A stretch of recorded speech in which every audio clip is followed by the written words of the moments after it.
Mrs. Devika Vidot, Minister for Investment, Entrepreneurship and Industry, Mr. Billy Rangasamy, Minister for Lands and Housing, Mr. Gervais Henry, Deputy Speaker of the National Assembly, members of the Diplomatic Corps, Principal Secretaries, CEOs, distinguished guests, staff of the Seychelles Investment Board, a very good morning to you all.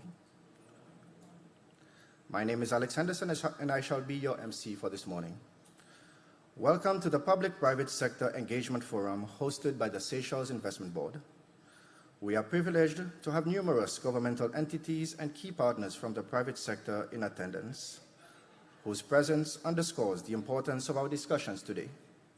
Today's forum is a unique opportunity for us to engage in meaningful dialogue, share insights, and forge collaborations.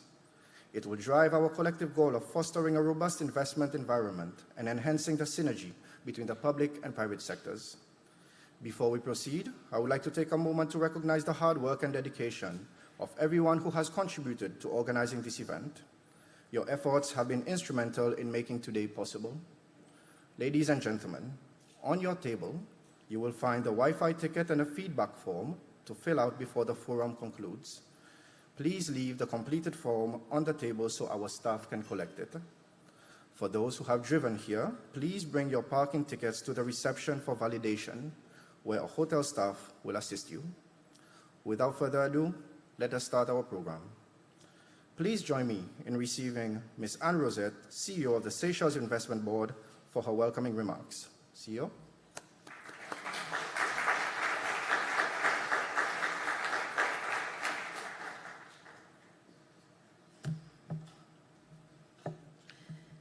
Minister Devika Vidot, Minister of Investment, Entrepreneurship and Industry, Minister Billy Rangasamy, Minister of Lands and Housing, Mr. Gervais Henry, Leader of the Opposition, Deputy Speaker, Secretary of State, Mr. Patrick Payet, ambassadors and representatives of the Diplomatic Corps, distinguished guests, staff of the Seychelles Investment Board, everyone present, a very good morning to you. A special welcome to all and a happy anniversary to my team and all those who have built SIB in what it is today. I do not intend to speak for long, but I simply want to welcome you all to this event and to perhaps give some clarity on the purpose of today. Established in 2004, SIB celebrates today its 20th years of its existence. SIB has played a meaningful role as a government entity over the years.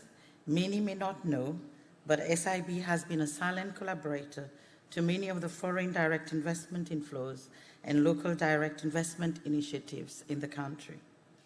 The work we do might not be visible for a lot, but it has been very positive impact on the country's economic position. It is therefore important for us and for those that engage with us knows how best they can leverage on our expertise and knowledge in business and project establishment and development in Seychelles. Such an event in the form of the Investor Forum and panel discussions seeks to bring to the forefront the importance of public and private sector partnerships. When we were discussing how best to celebrate this occasion, the idea to launch an annual investment forum was born. Our aim going forward is to bring together players across economic sectors for the meaningful discussions and actions around the topic of investment in the Seychelles economy. So I look forward to some fruitful and insightful discussions today. Before I end, I would like to express to you all my thanks for coming in. This event could not happen have you not responded to our invitation. We are very grateful for today's turnout. I would like to thank the panelists and moderators who have graciously responded to our calls. My sincere thanks also goes out to our suppliers and partners who have helped the team to bring this beautiful event to life.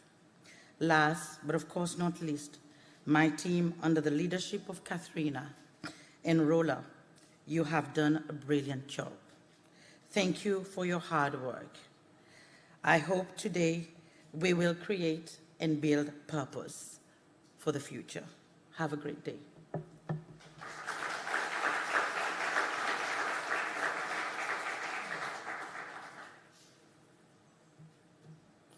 Thank you, CEO Rosette. We move on to the keynote address by Mrs. Devika Vidot, Minister for Investment, Entrepreneurship and Industry of Seychelles. The Minister has been a driving force in numerous initiatives that have significantly improved our nation's entrepreneurial and investment landscape. Please join me in welcoming her. Minister.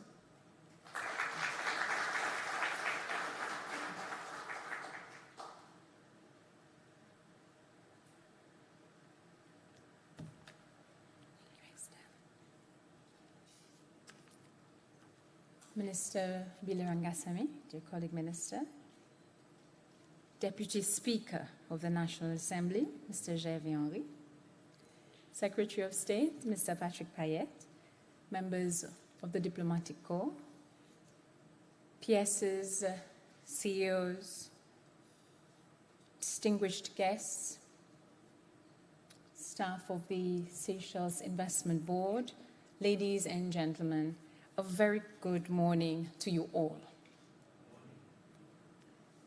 And welcome. The 20th anniversary of the Seychelles Investment Board provides an opportunity for us to reflect on SIB's achievements, on its challenges, and of course, its outlook on the future. Before I go any further, I would like to acknowledge and I'd like to thank each and every one of you who has played a role and contributed to the achievement of the milestone that we are celebrating today. Over the past 2 decades, SIB has been the face of investment in Seychelles, as the first port of call for foreign investors and also as a friendly reception for the local ones. As you may be aware, SIB is an entity of the Ministry of Investment, Entrepreneurship and Industry. The agency has been instrumental in guiding domestic and foreign investments through its facilitation and promotion services. SIB's functions allows it to be the best advocate and partner for investors, the best partner for the private sector. And together with the ministry, the work continues to ensure that Seychelles remains an attractive destination for investment worldwide. And our ministry is committed to improving the climate for both local and foreign investors.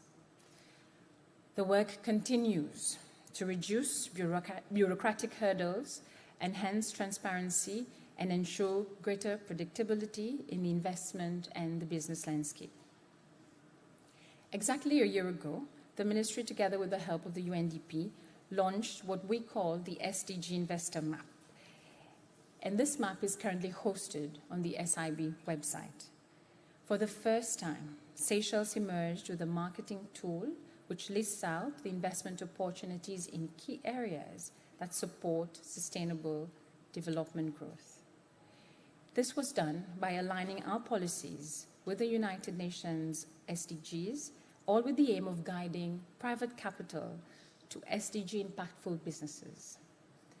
Investment opportunities were highlighted in 5 key sectors, namely renewable resources and alternative energy, services, food and beverage, infrastructure, and technology and communication.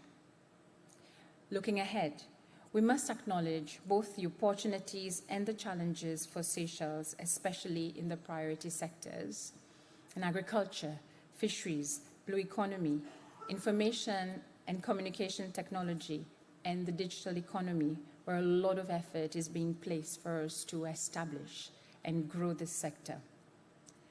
The global investment landscape is continuously evolving, and Seychelles must remain attractive, competitive, adaptable, and resilient. SIB therefore becomes increasingly relevant, and we need to ensure that our efforts to overcome obstacles and seize new opportunities for growth and development. Which brings me to today's event. The primary aim of this forum is to bring to the fore the work being done by SIB, firstly, as an investment agency amidst the current investment climate. We expect that throughout this forum, you will be able to help us evaluate its accomplishments. We hope that you'll be able to inspire discussions and generate ideas that will guide further improvement, all aimed at targeting economic growth for our country. We firmly believe that public-private partnerships are the key to economic transformation, and to this end, our collaborative efforts with the private sector continues. Therefore, I urged our esteemed moderators and panelists to fully engage with the audience, and I hope that you have very stimulating discussions. The interaction will be critical to providing valuable takeaways and insights on the chosen thematic areas, and this will help us to better formulate our strategies moving forward. I wish you all fruitful deliberations and look forward to the insightful and constructive conclusions from this forum.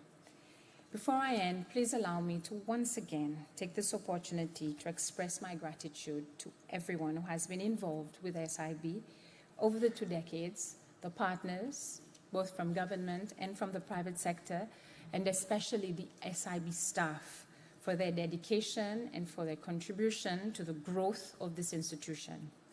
Your work has not gone unnoticed. Thank you very much for the countless events. Thank you very much for the numerous meetings and for the sleepless nights. Thank you for your hard work.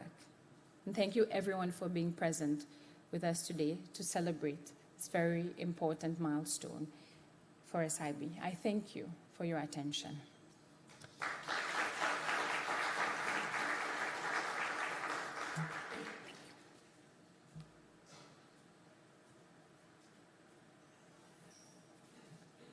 Thank you, Minister Vidot, for your address. We now welcome back CEO Anne Rosette for a short presentation on the Seychelles Investment Board. CEO.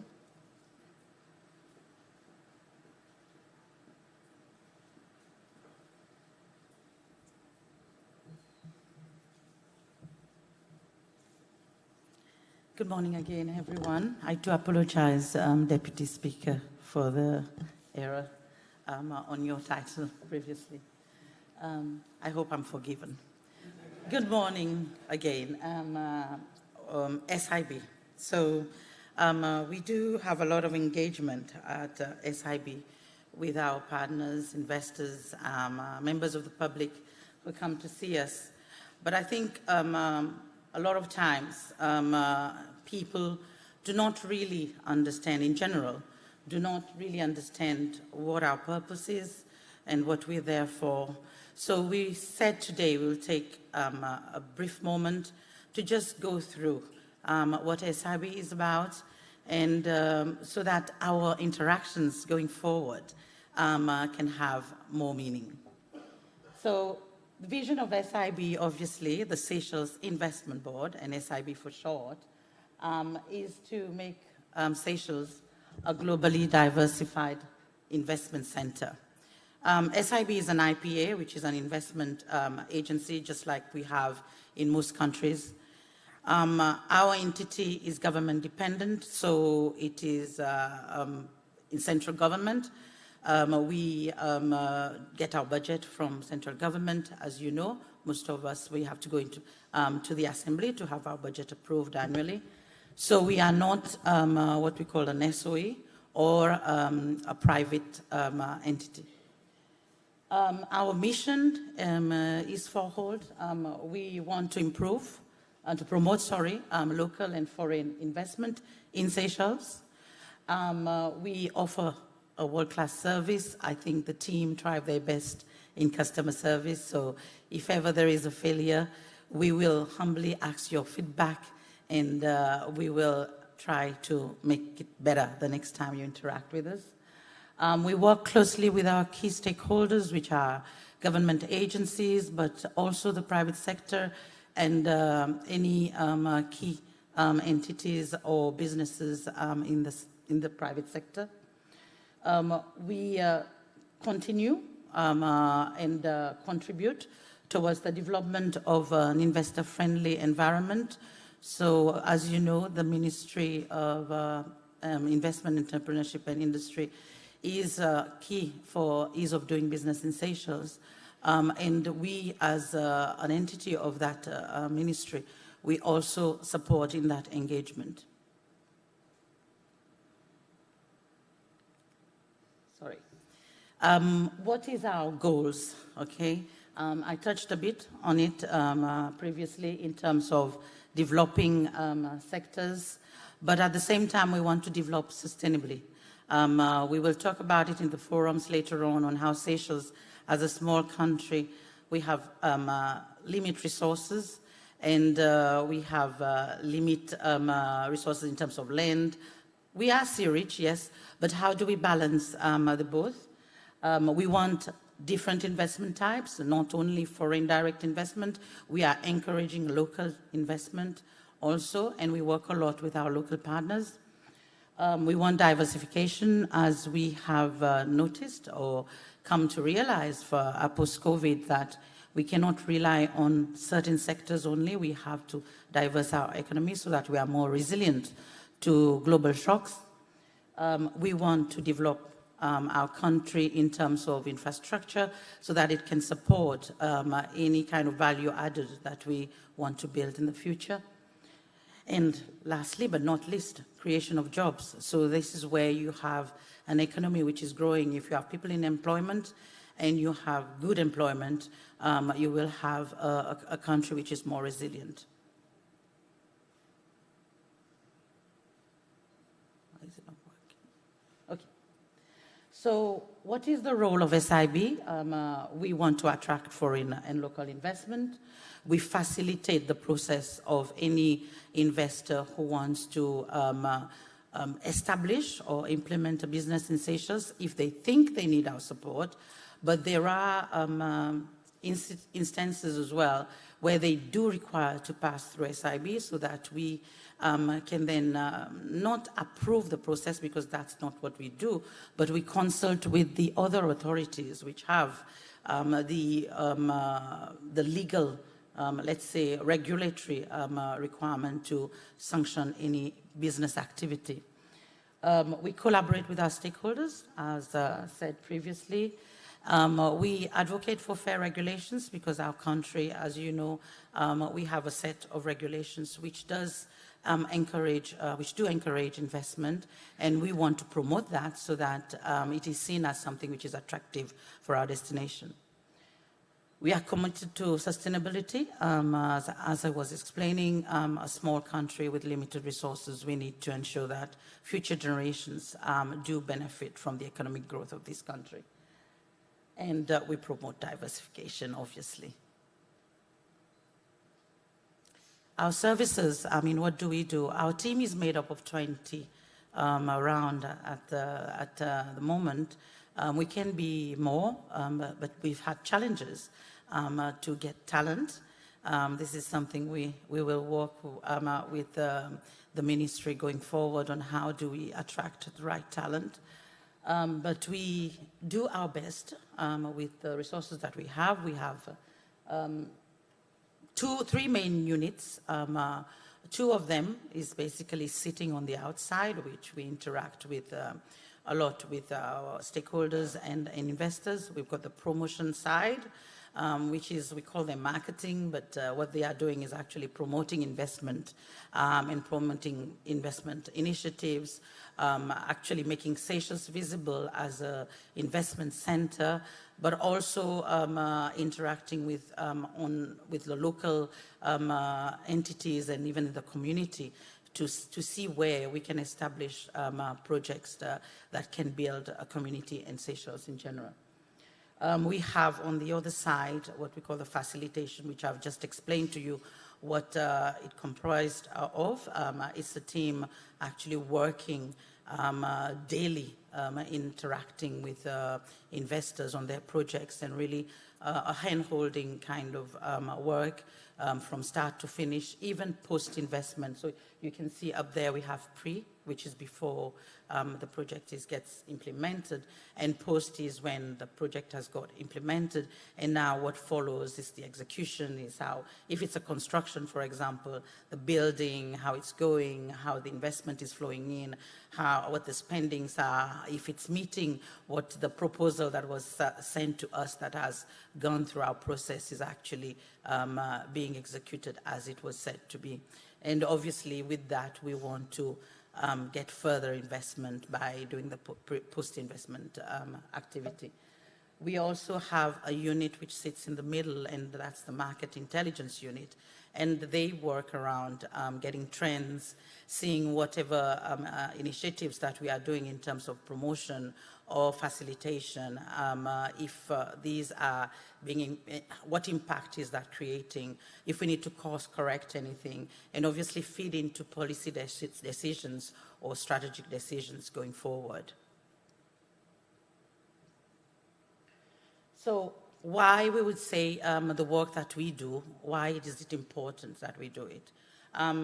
Seychelles, like any country or any investment jurisdiction, what they want to do is bring investment. So investment helps a lot with the economy.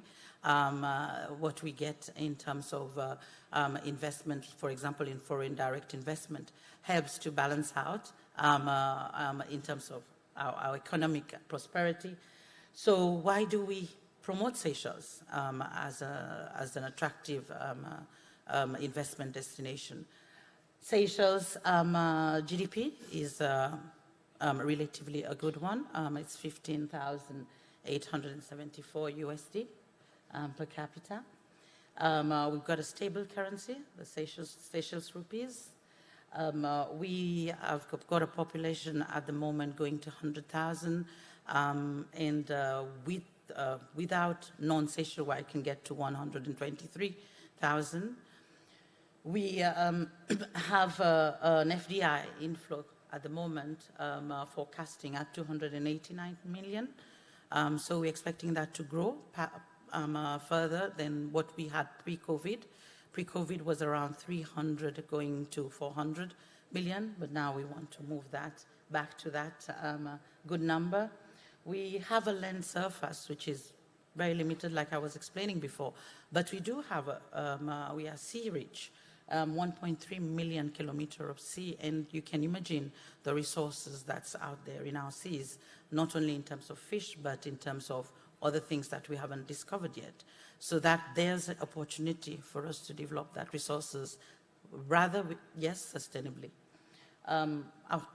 Our weather is quite warm, 27 degrees, sometimes 32, but it is one which is very attractive to do business in. You can do anything outside for much more around the year, most likely, unless when it's raining like this. It was raining this morning. Our languages, we have three formal languages, English, Creole, and French. I apologize, this session today is in English, but because we want to reach out as many people, not only in Seychelles, but we are having a live stream, so we want this to reach out to as many people in the world as possible. Not that we wouldn't like to speak in Creole, but it is a choice that we want to reach out. And then our nature is really pure. We are probably one of the economies which have been less touched by commercialization. So there are a lot of opportunities out there. We are, I would say, a green environment, not only green in terms of our beauty, but green in terms of untapped areas where investment can take place.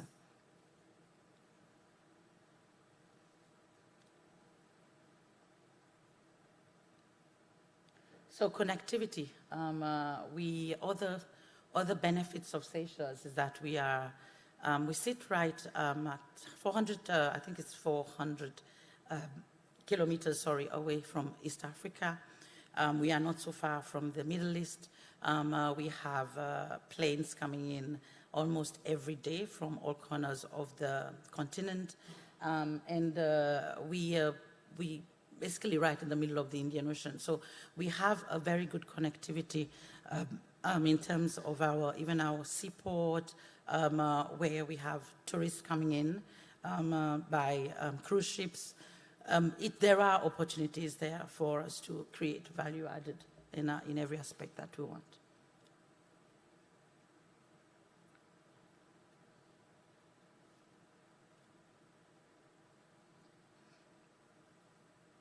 Entry and living in Seychelles, for anyone who've had the opportunity to go through an entry request permit would know that it can take some time, but if you're coming to Seychelles, it's relatively very easy. You just need to have your funding and the passport, which can take you for the duration of your stay in Seychelles. If you want to extend your stay in Seychelles into what we call a gainful occupation permit, you have to go through the process with the Ministry of Employment and Immigration. In terms of accommodation in Seychelles, there are a lot of rentals available, and the rentals can start from $900 up to $1,100 per month. It is really widespread on all the 3 islands. In terms of education, we have 39 state schools, we have 1 university, and we have 4 private schools. So there's available education if somebody wants to settle into Seychelles with their children. Health is free for citizens and payable for non-citizens for certain services, but private medical is open, and it is actually a subsector which is growing. In terms of transport, we have a very reliable public transport. We have taxis available in Seychelles and rentals available as well. We don't have railways because the distances to go to any destination is quite small. We do have ferries that operate between the main islands, and obviously there's helicopters for islands which are far out, and we have flights as well going to the main island of Brale. It's also important to know in Seychelles that we have a very good legal system. It's based on Napoleonic law and the English common law, and we advocate fair regulations. Our political landscape is quite stable. We have fair elections and the peaceful transition of power after elections. You can lease and own land in Seychelles, but for non-resident, non-Seychellois, there is a process that needs to go through, and there are some restrictions. You will have to look at the Immovable Restriction Act to find the requirements for that, but everything is found on our website if you want further information. Labor requirements, like I was explaining earlier on, we have 46,000 people who's in work in Seychelles. Our literacy rate is quite high. The minimum age in Seychelles to work is 15. It can be, it's 16, 15 years. It can be limited further, but you have to look at the regulations to understand that, and we're prepared to give you the information for that. Minimum wage can range from 34 to 40, depending if it's manual labor or not. There is a 13-month pay in Seychelles, which was recently brought to law. The GOP for non-Seychellois workers, like I was explaining, is a process that we'll need to go through.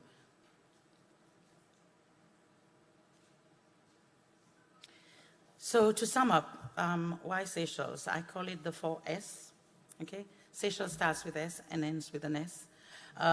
So strategic, we are strategic. Like I was explaining earlier on, the connectivity. We want to promote sustainability in our resources and our development. We are stable as a country. Not only the currency is stable, the life is stable, the economy, the political landscape is also stable. We are a safe country. Your investment will be safe because we promote fair regulations and we encourage good investments. And also to have a life in Seychelles for you and your family, anybody who wants to invest is a fairly safe environment compared to the rest of the world. So there you are, a bit of why Seychelles and what is it we're doing and why do we have to keep promoting our country, Seychelles. Thank you.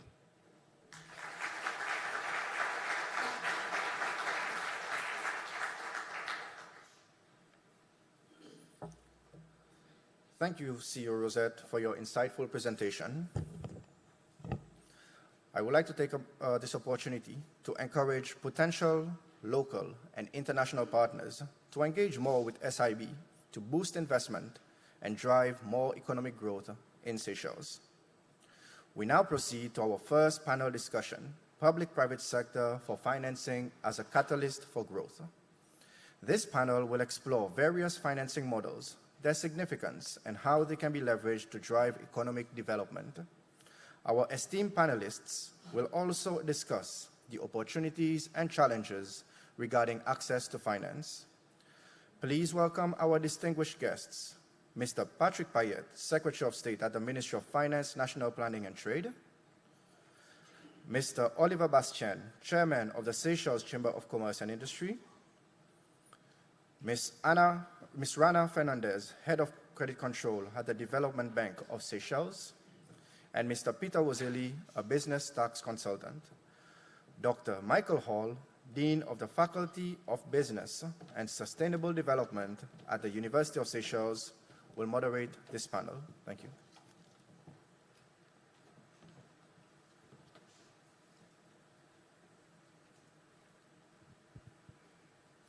Ladies and gentlemen, distinguished guests, ministers, good morning.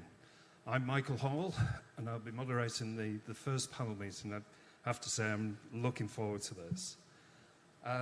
So first of all, the question goes to Mr. Bastien.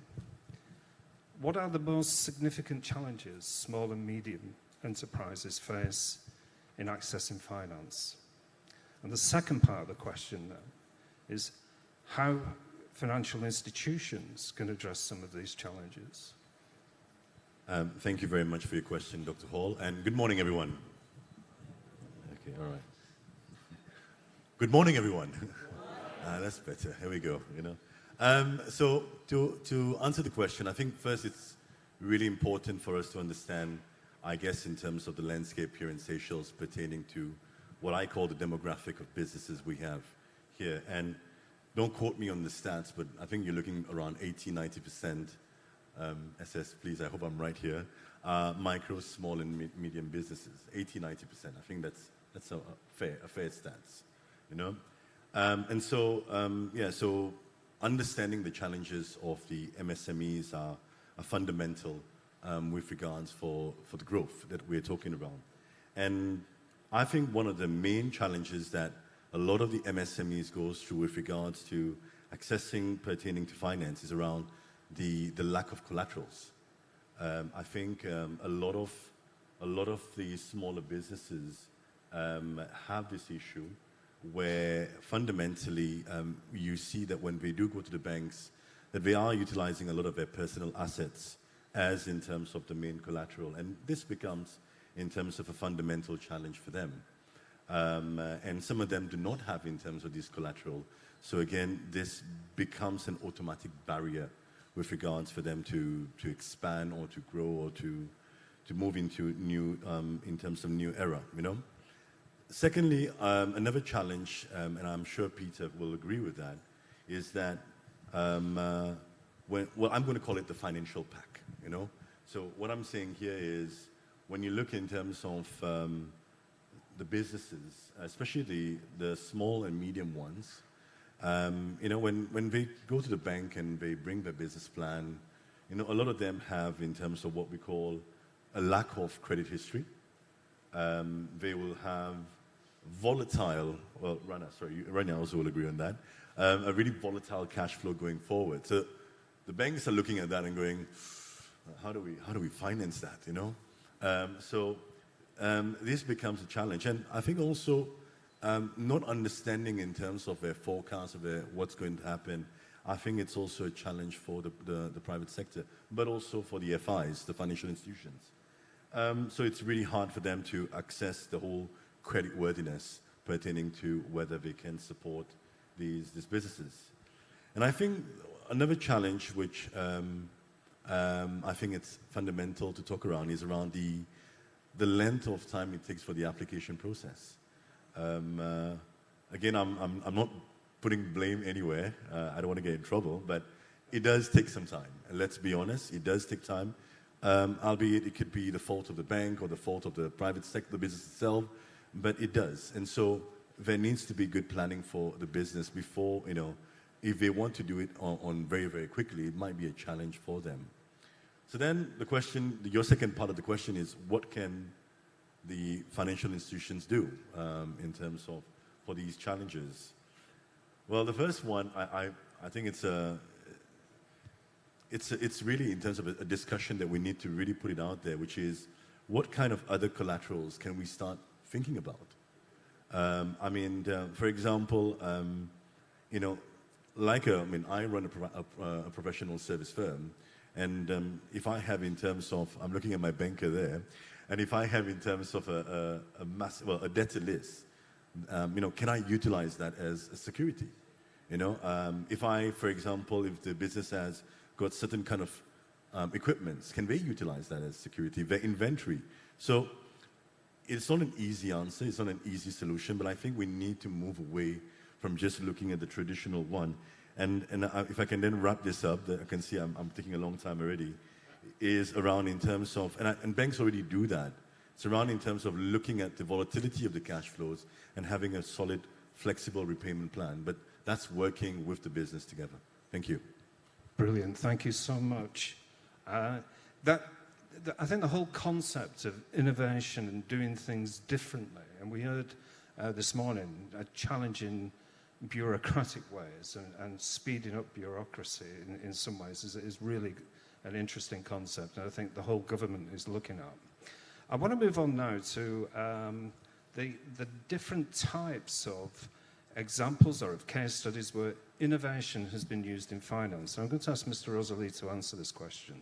So can you think of anything, sir, where there have been examples or case studies of where innovation has been used in financial instruments, so for example microfinancing or crowdfunding, which has been successfully used in bridging the gap in funding for SMEs? Over to you, sir. Okay. Good morning, everyone. I'm Peter. Well, with regards to the like microfinancing, VC, we have angel funding here in Seychelles. Actually, we have tried the seed capital, but for me, the first element will be the regulatory framework. We need to look at it properly. But the main point will be the ecosystem. I think it's time for us to relook at the entrepreneurial and the business ecosystem, in it whereby we have to look at the culture. We're talking about venture capital, angel, crowdfundings, but is the culture there? Do people know that you can have an asset, like Oliver said? You can have a property. You don't have cash to develop it. So you can raise money by using those, your property.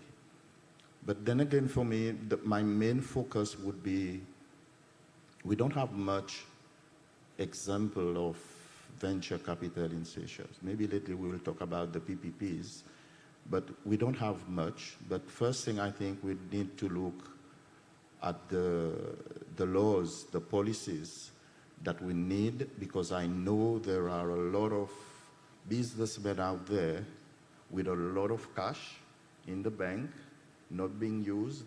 They don't have time to do other businesses, but we can come up with a model whereby they can be encouraged to put their money into a fund, and we have like SIB, ESA, whereby we create ideas, we create people to start businesses and access those funds rather than going through the traditional ways with the bank, looking at the collateral, looking at, I've got an idea, I want to start a business. And I don't have money, I go to the bank, and the bank asks me the bank will say, meet me halfway, and I will meet you halfway, but I don't have cash. I've got the idea. So we need to look at the main focus on the ideas, how, I know up there at Gimwell Institute, there are filing cabinets, loads with business ideas sitting up there. We went through, I think Oliver knows, the AFDB program, whereby we train 800 people, 800 ideas. And I think it's only about 100 that has burgeoned or they have started or become successful. But we have a lot of ideas in Seychelles, innovative ideas, sitting in files, and nobody knows that those people got those ideas, Once I came up with someone wanting to sell the air that we breathe. It's pure. Maybe people laugh. For me, all ideas can be commercialized. But going back on the element of the crowdfunding, we need first, I think, to look at the ecosystem and then build up the culture and create awareness so that people knows there are other ways and means to raise capital or funds. Thank you very much. Excellent. Thank you very much. Wonderful responses there. And it's going to lead on to the next interesting points as well, which we're going to come back to Mr. Bastien. And Mr. Bastien, I'd like you to, your opinion then on how effective government-backed loans are in supporting SMEs. And the second part of the question, as usual, what additional measures could be taken to improve their impact in helping SMEs? Thank you for your question. I think government-backed loans are so critical for us. I'm looking at SS and because we've had various discussions on that and positive fights, I would say, But of course, I think for the financial institutions, we were talking around the challenges earlier. I think, especially around collaterals, I think it reduces the risk for the financial institutions. So it actually makes it much easier. Well, theoretically, it's meant to be much easier for financial institutions than to onward lending in terms of to the MSMEs. Of course, what it does, it lowers the interest rates for the private sector. And of course, we love that when the cost of finance is much lower. And furthermore, I think it widens in terms of the accessibility. So no longer, let's just say only 10% could access just traditional loan. Now you have 50-60% that can do that, And I think the SME scheme shows that. And it's been going on for quite some time now, it says 10 years. And it actually, I think, we need to celebrate that scheme to a certain extent because it's been going on for a long time. So it's actually working. Now, so for me, I mean, when I think either Minister or the CEO were talking around the SDG investor map in terms of earlier, it shows that, the thinking of the government with regards to diversification. It shows with regards to the economic transformation that government keeps talking about. And so I think these kind of government-backed loans can help in terms, a much more aggressive government-backed loan can be even more supportive with regards to, in terms of that push pertaining to the economic transformation that the government keeps talking about. But I think it's also important to stipulate that government-backed loans, historically, I mean, when you look at during COVID, for example, when you look after the 7th December, 7 December in terms of the explosion, I think these discussions of government-backed loans are very critical. But there are a lot of challenges, especially when the FIs are talking to the government and to the central bank. You know, I think these kind of discussions needs to be much quicker and much more in terms of aggressive towards supporting the private sector. But also, I think, just two final points. I think we in the private sector, we also need to look at ourselves. I think it's all very good always pointing the fingers at the government, but I think, the government will tell you, especially when we push for the Small Business Support Fund with DBS, that was around during COVID, I believe. And it was a 0%, no security, 100,000 maximum in terms of support, which the government backed it. And it was sad to say that when you look at the stats, that we did not behave responsible, because maybe no one in the government will say that, but I will say it because I pushed for this. And when you then go to the negotiation table with government as the chairman of SCCI, they'll always go, oh, okay, Oliver, but hey, look at this, you know.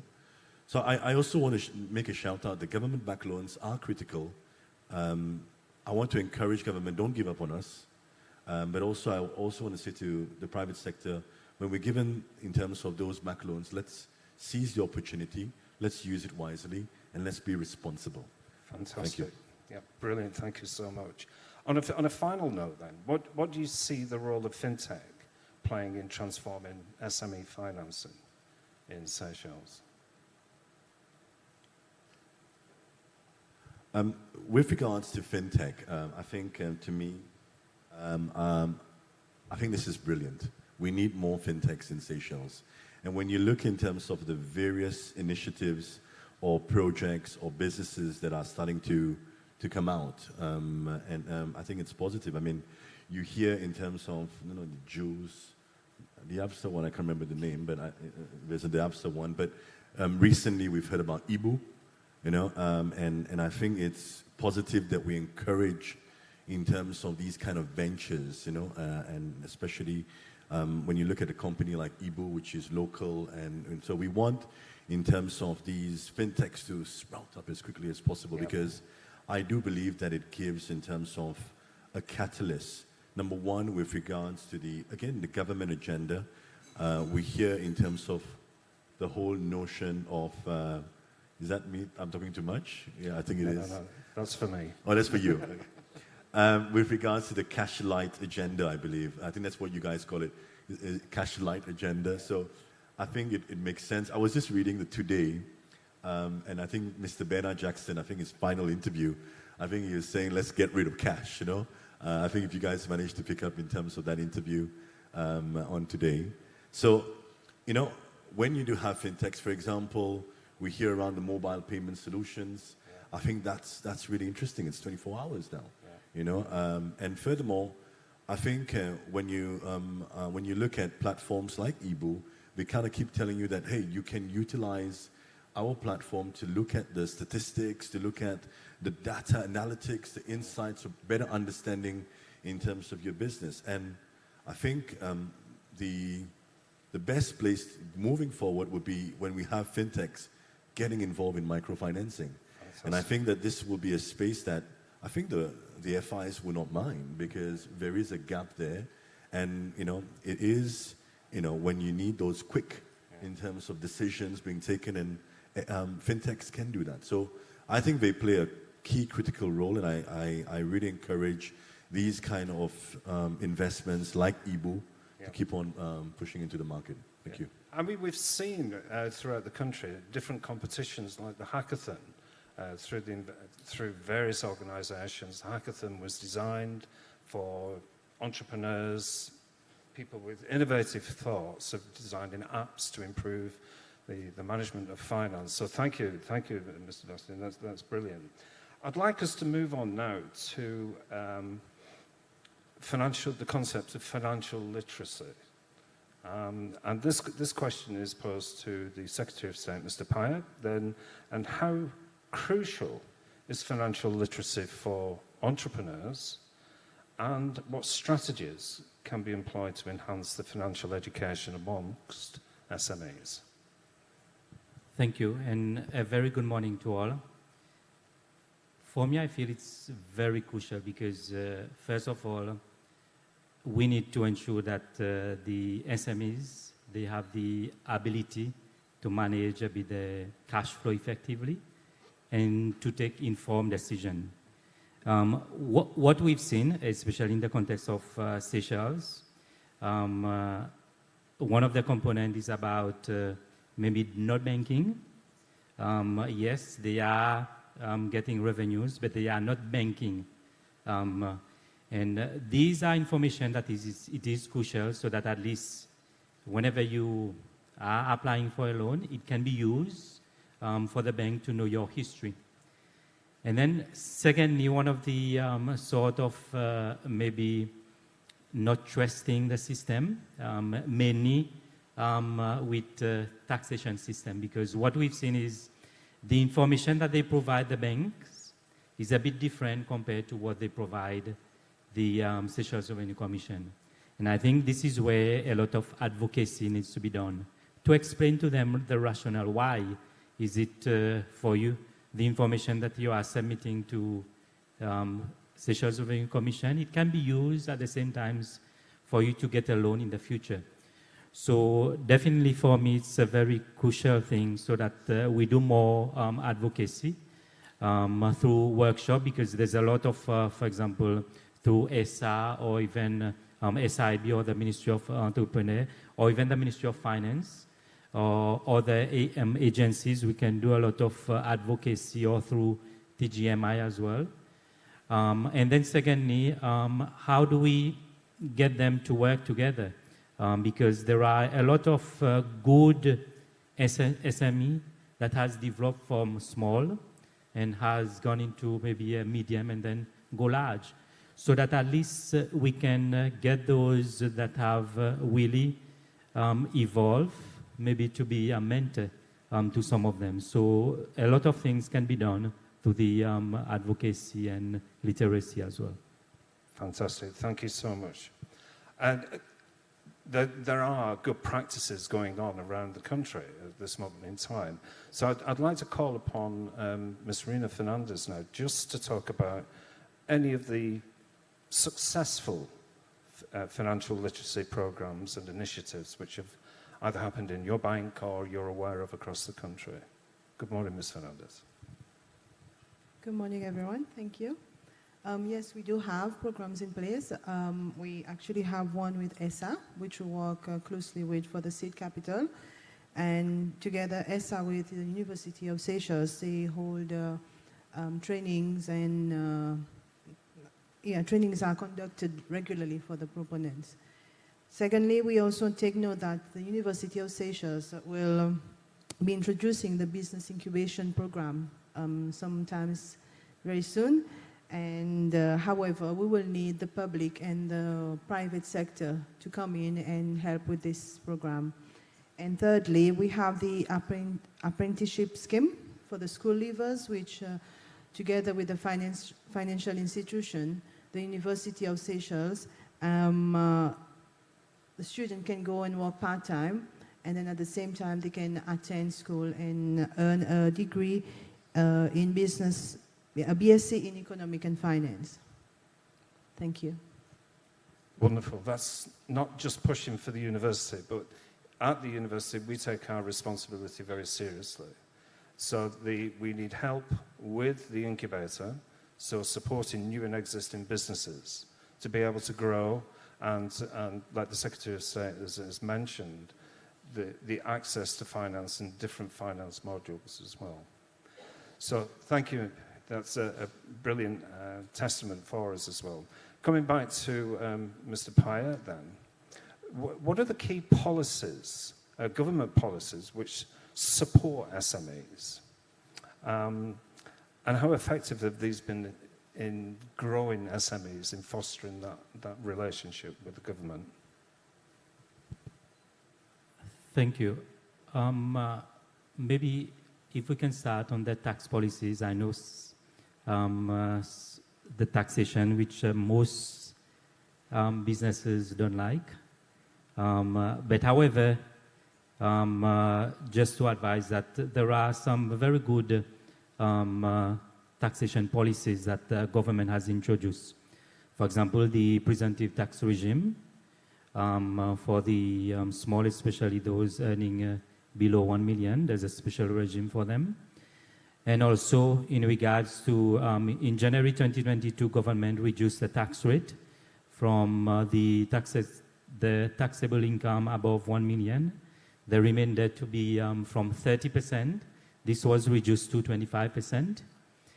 And then this year, government introduced a tax holiday for startup, especially in 3 key sectors, blue economy, digital, and manufacturing, for a 5-year tax holiday. And also for some of the those investing in climate change, there are some tax component that has been introduced last year as well. And then seed capital is one as well. That's another scheme that government has in place. So at least you get up to 200,000 for startup as well. And then one of the components that Oliver has mentioned is about the SME scheme, which is one of maybe the great success that has been done.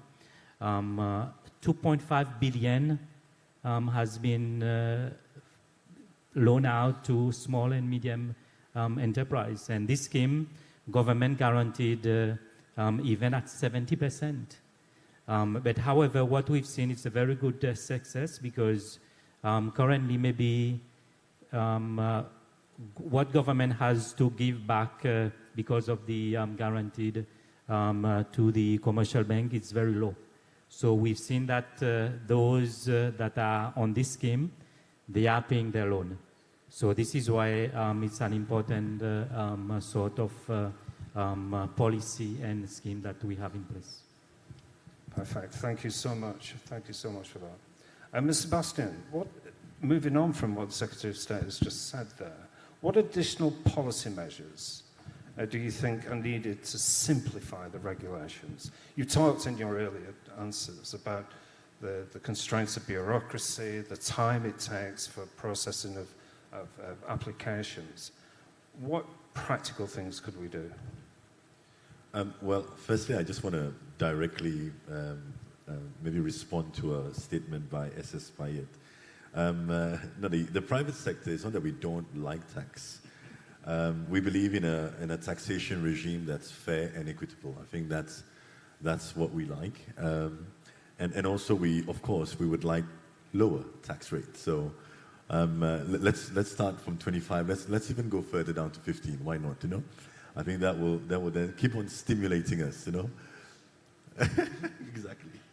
But I with regards to other policy measures, so I do agree that the presumptive tax regime. So I think we got to keep on looking at the taxation regime, and I know Minister De Vika was pushing also quite extensively for us to relook also at the VAT regime, which I think is also very, very important. So we got to keep on doing that, you know.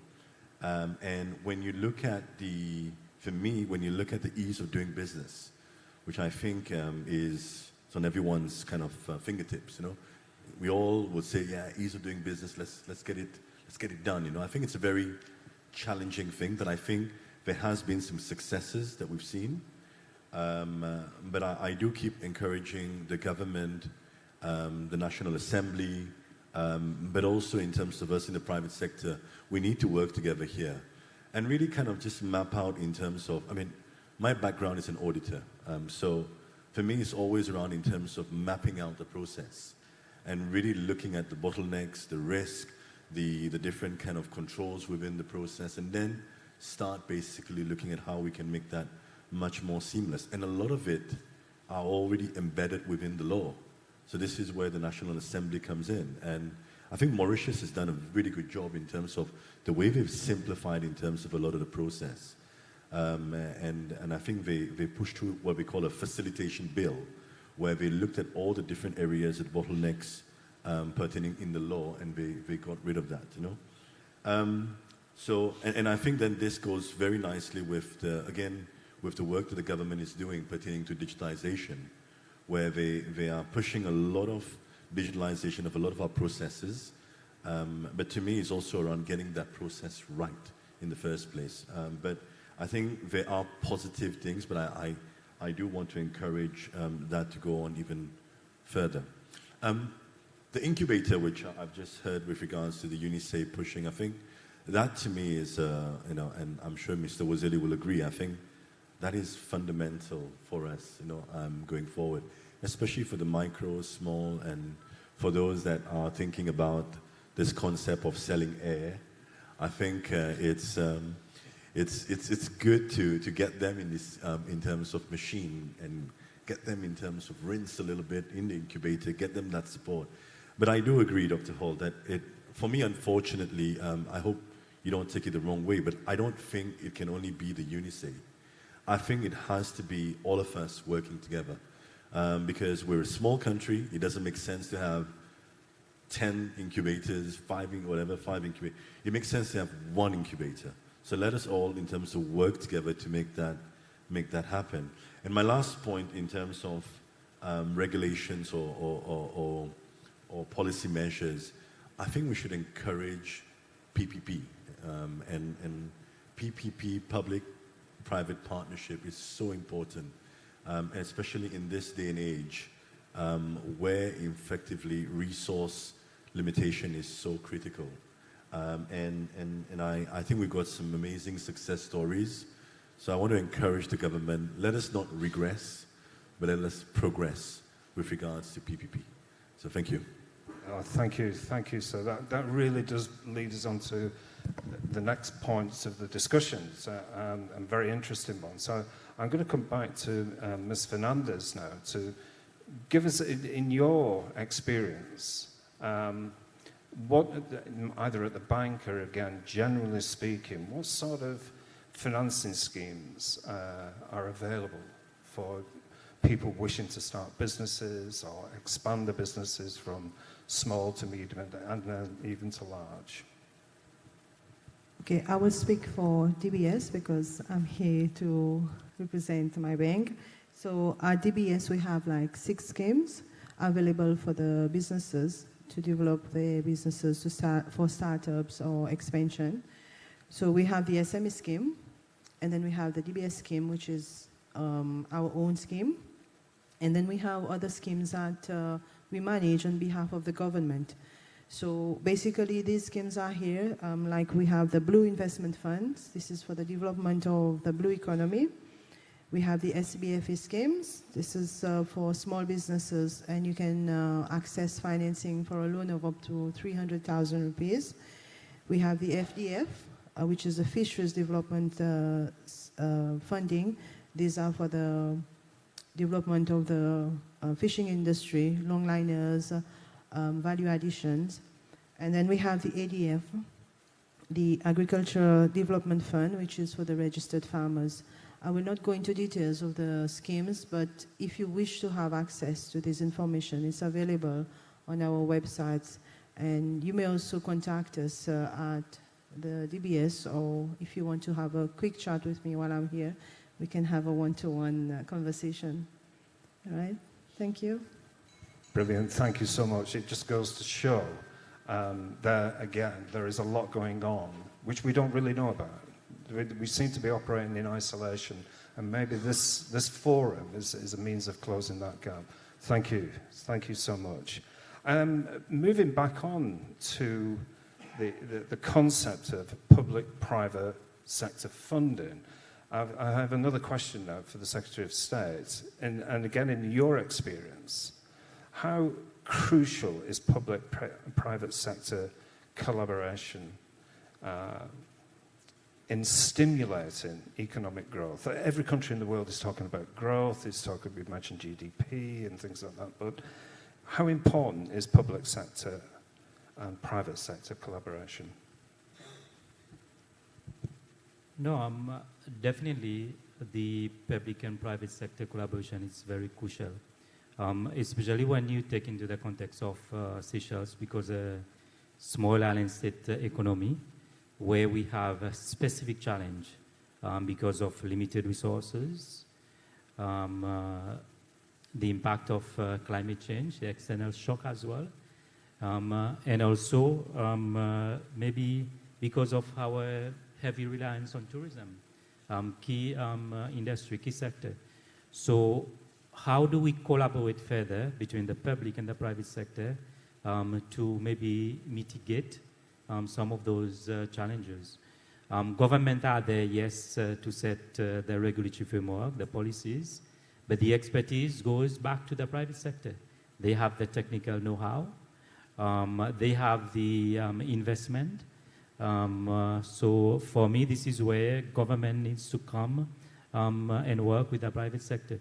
And I think one of the key components that Oliver mentioned about PPP, yes, the PPP framework, currently, yes, we have a policy, but hopefully by early next year, we should have the regulatory framework. This is something that we are pushing as well, because we've seen that, yes, there are some infrastructure gap that exists, and we need to get the private sector on board as well.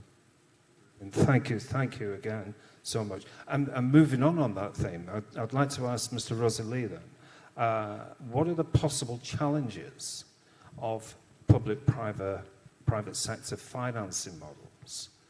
And the second part of the question then would be, how can it be mitigated effectively? So we have the challenges. What can we do about it? Okay. First, just I'll wrap up on the challenges that we have with it.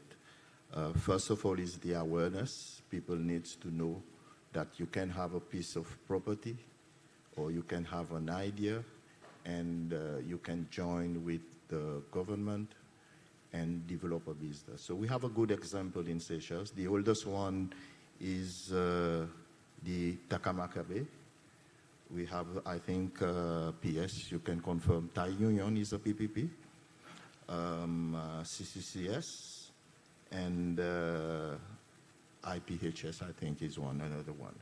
So I think now from the private sector, we need to make the first move, because I thought we didn't have any regulatory framework, but maybe hopefully one day we'll have an act that governs that, and that will push people forward. Then we have the shareholders agreement. We need to, again, build a culture. It's not, we're not used to those things in Seychelles.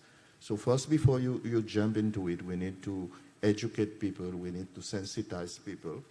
We have the risk management element. You know, two people coming together, different conditions and working together. It's not us personally. It's about the project that we promoting. The governance and management of how the PPP will work out, the stakeholders engagement, and finally, I think we have the technical and operational issues that we need to sort out. So I think we need to go back and look at what has been done and been successful, and we need to learn from there and now start to push it around, because it can raise a lot of money, I think. I know. A lot of money. Like I've said before, we have a lot of businesses with excess funds lying idle. You know, maybe some are in the bank, like PS said earlier, about the cash issue. Small businesses doesn't bank. Maybe for me, I'm involved a lot with small businesses. I know why they don't bank, because actually in Seychelles, businesses have a cash flow problem. You know, the timing of the cash cycle, the cash coming in and the cash going out, it's very tight, you know. You have some expenses that you haven't predicted, like you have someone on a contract cleaning rivers, fixed contract, and then you have expenses, costs to pay, like the 13th month. So you don't receive a 13-month check, but you have to pay 13-month salary to the workers. So you have to go to the bank and request an overdraft, and the bank will ask you 100% contribution. So if you request 50,000 as OD, they will request that you have a security and a collateral of 50,000 there. So there are a lot of difficulties, but the way forward, I think, for me, I'm very positive. If people know that we have like now regulation on PPP, and the Ministry of Finance or Entrepreneurship start to sensitize people with different programs, workshops, how it works, the condition, people like my good friend, Mr. Bastien will come forward and help out, SCCI. And that's my view on the PPP, whereby we can move forward together. But finally, before I end, I would like to point on the issue about the ease of doing business. I've been involved with that. I've been to EDA in Mauritius, I think 7 years ago. We've seen how they did it. We came around and fixed a registrar of companies. We were taking 2, 4, 5 days to issue a business certificate. And we found what was the problem. It was about the stamping of the certificate. The stamp lie with one person. So then we decide with the deputy, just give the stamp to other people. And it moved 24 hours. One day I have the experience, came in the morning, checked the name, I pay at 12, and at 2, I receive my certificate. It can be done, but what I wanted to say on the ease of doing business is the regulation. We had a lot of archaic laws that we need to change, but in the end, we need to be very careful. It's about the attitude of people. That's why things are not moving forward sometimes. It's not about the regulation, it's about the attitude of people handling those situations. So thank you very much for that. Thank you for the wonderful insight. We're going to move on to our final question now, and still looking at the concept of public and private cooperation. And the question is to the Secretary of State, how do we navigate these potential conflicts between the differing priorities between public and private sectors?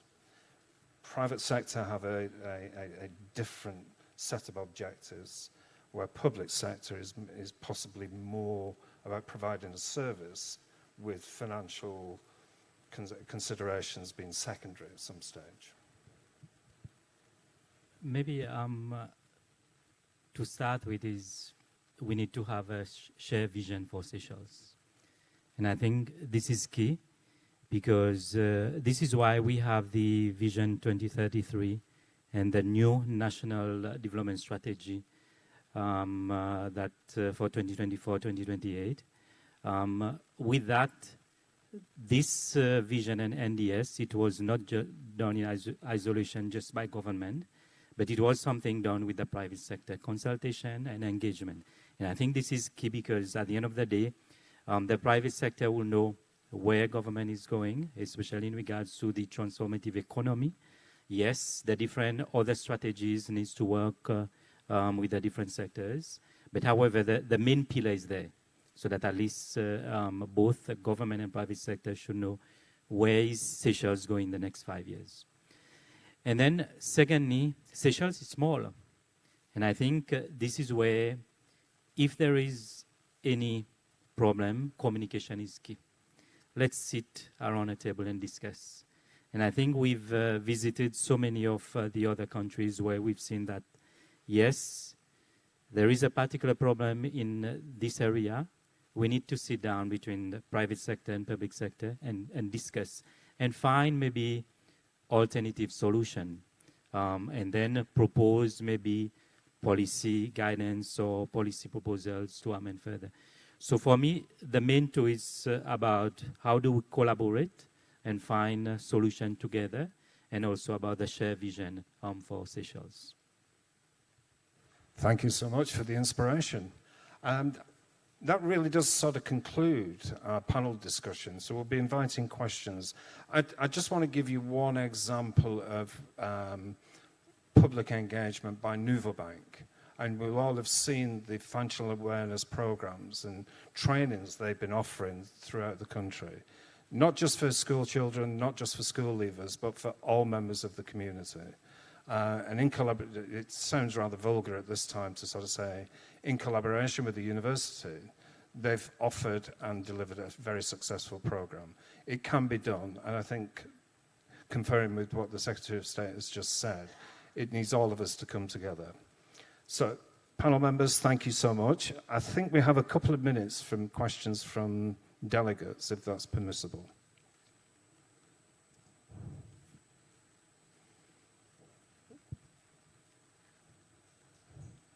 We must have covered everything in such detail.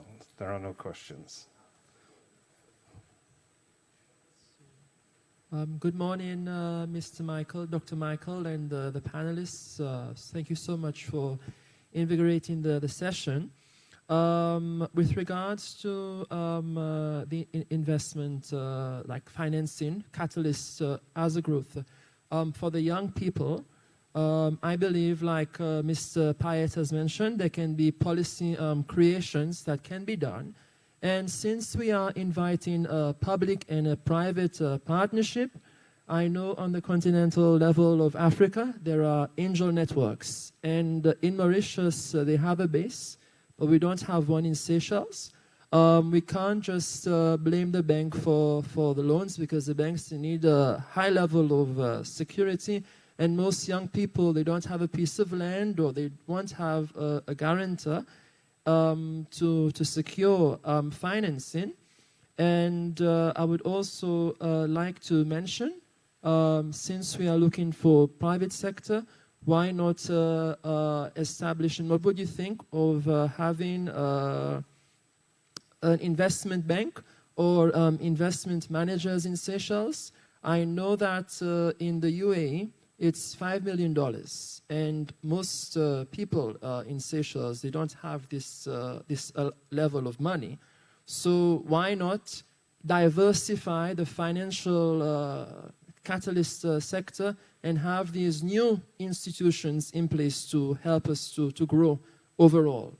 So what would you think about this quite very elaborative question and statement this morning? Thank you.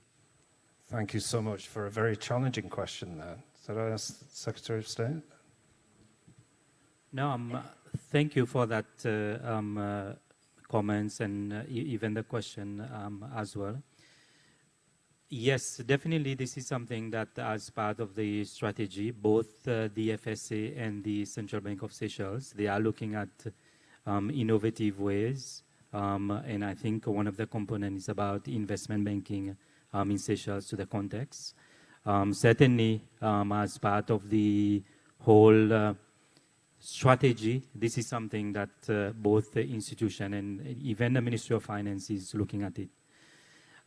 Maybe to touch base off, yes, sometimes we think about just Seychelles, but I think because of limited population, we need to think about beyond Seychelles. And we've seen, like Mr. Ozeli mentioned, there has been some good practices. And this is where Seychelles, we have signed a lot of agreement with SADC, COMESA, EU, EFC, CTN. But how do we get more from these agreements? And how do we get the SME to go beyond Seychelles and go outside of Seychelles, so that at least we can export some of our services or products or even do more?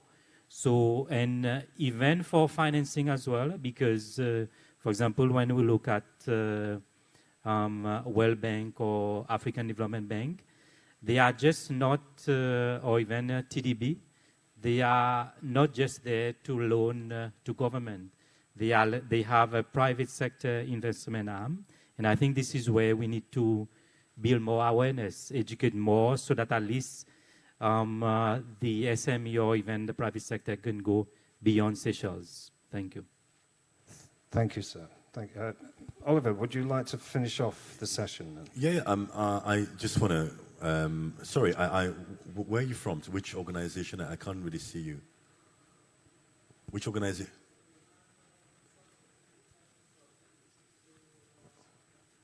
Okay. All right. Okay. Thanks. Thank you. I think the concept of an angel network or venture capital, I think to me, it requires still a lot of sensitization in Seychelles, because angels and VCs will come and they will take a significant part of equity from the micro and the small in terms of businesses. So I think it does require a lot of, in terms of understanding of those models. I don't think it's something that is far-fetched for Seychelles, but I still believe that we need to understand when an angel come or when effectively the VC will come, they're going to expect a high return on their investment and a significant portion of equity. So I think that these are things that we need to think of. But I just want to pick up what SS is saying with regards to FSA. I can see the CEO there. I do believe that the capital markets is underdeveloped. Thank you, SS. And I do believe that there's a lot of opportunities with regards to capital markets. I believe that recently, for example, Cable & Wireless and TDB, they issued, I believe, the first corporate bond in the Seychelles. So I think we need more stories like that. We need, in terms of merge, to be much more in terms of progressive with regards to liquidity in terms of the MSMEs in Seychelles. So just wanted to add those few points. Thank you. Thank you so much, panel. Unfortunately, time has beaten us. There are lots and lots of more questions and debate, but what has come out of this morning is very much about collaboration and avoidance of duplication of efforts. So we come together, support what the SS has said by coming together, getting around the table and working to a common goal. Thank you so much, panelists, for your patience and endless emails over the weekends, but we really do appreciate your contributions. Ladies and gentlemen, thank you.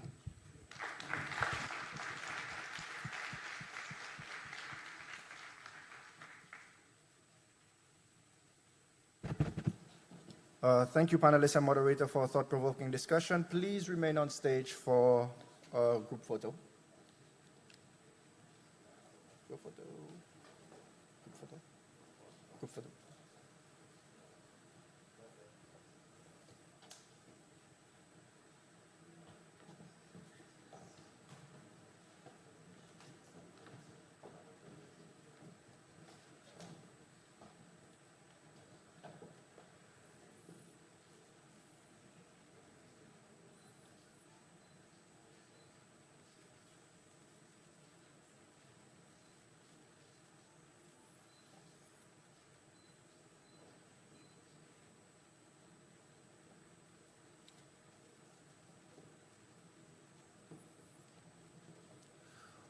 We will now take a short break and welcome you all for a family photo in the lobby. After the group photo, feel free to enjoy the refreshments and to use this time to network with fellow attendees. We will reconvene in 20 minutes for our second panel discussion on sustainable investments in Seychelles. I thank you.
Welcome back, everyone. I hope you had a refreshing break.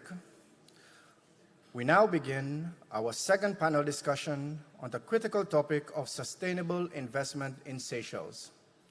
Please welcome our distinguished panelists, Ms. Anne Rosette, CEO of the Seychelles Investment Board, Mrs. Nanette Law, Director General for Waste Enforcement and Permits Division at the Ministry of Agriculture, Climate Change and Environment, Ms. Audrey Poutin, Chairman of the Seychelles Bankers Association, Ms. Fachim Conte, a private consultant, and Mr. Shahid Melani, entrepreneur.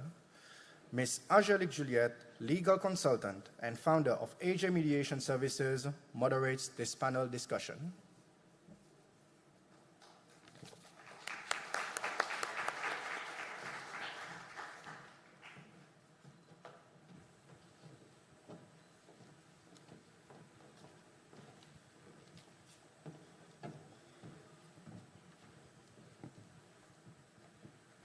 Good morning again, everyone.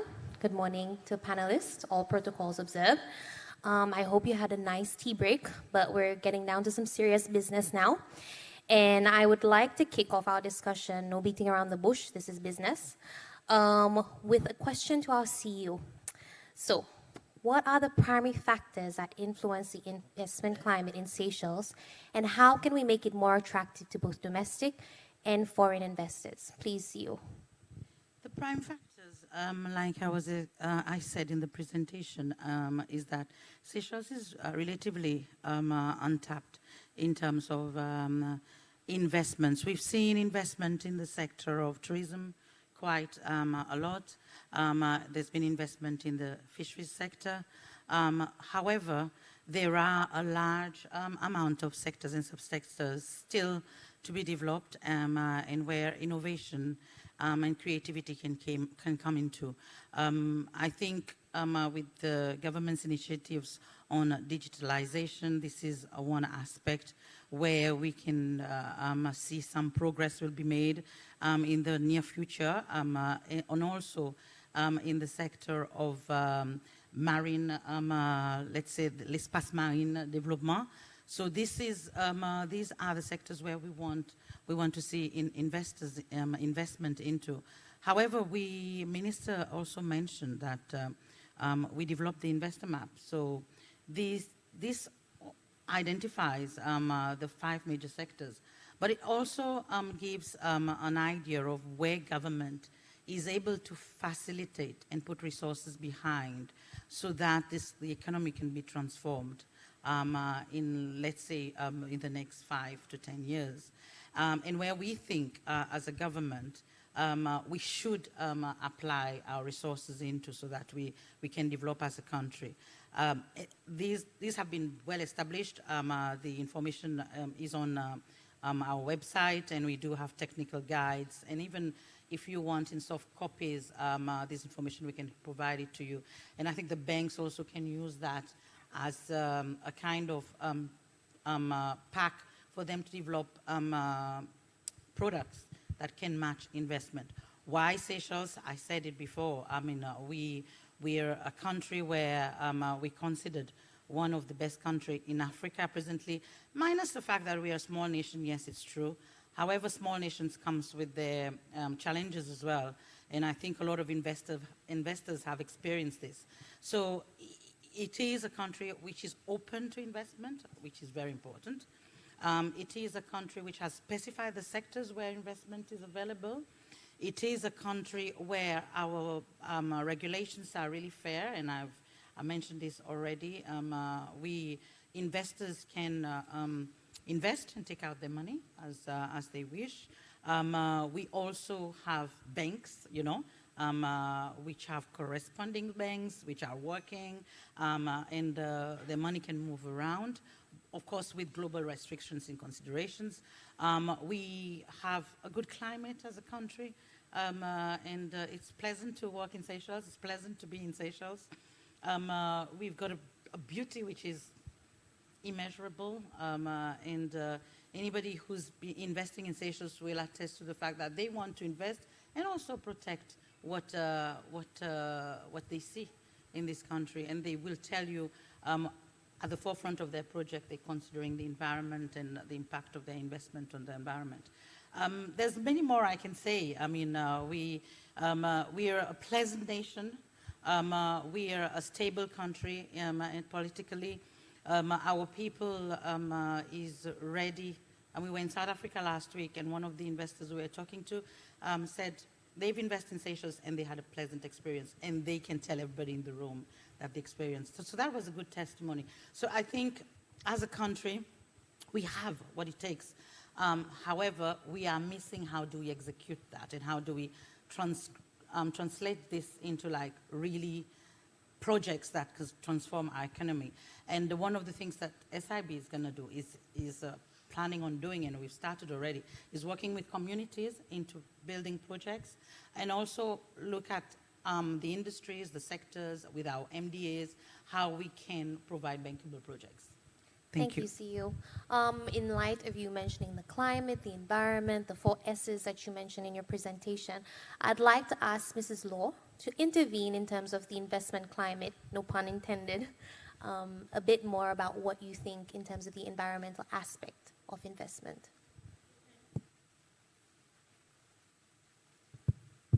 Thank you, Angelique, and good morning, everyone. In terms of the environment, I will focus more on the natural environment. We know that it must be reminded, and we acknowledge that our environment sector is one of the sectors that drive the economy in Seychelles. I mean, people come to Seychelles because of our natural environment, our beauty. So as much as we have a favorable environment for people to invest in, we need to ensure that whatever investment, whatever activities, whatever projects that we have is in line with our strategies in terms of conservation, in terms of protection, and we need to ensure that the future generation is also able to enjoy what we are already enjoying. So like CEO have said, we have a lot of opportunities in terms of how to tap into investing in our natural resources, make use of what we have. For example, we will this year be signing our marine spatial plan into law. So there are activities that can be looked at, that can be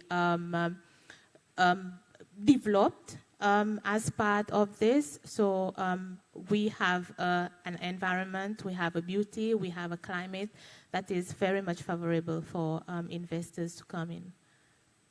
Thank you, Mrs. Law, for that insight, and CEO as well. I'd like to throw the microphone to Mr. Milani for his entrepreneurial point of view. If I can ask, can you provide examples of successful investments in Seychelles and factors that contributed to the success?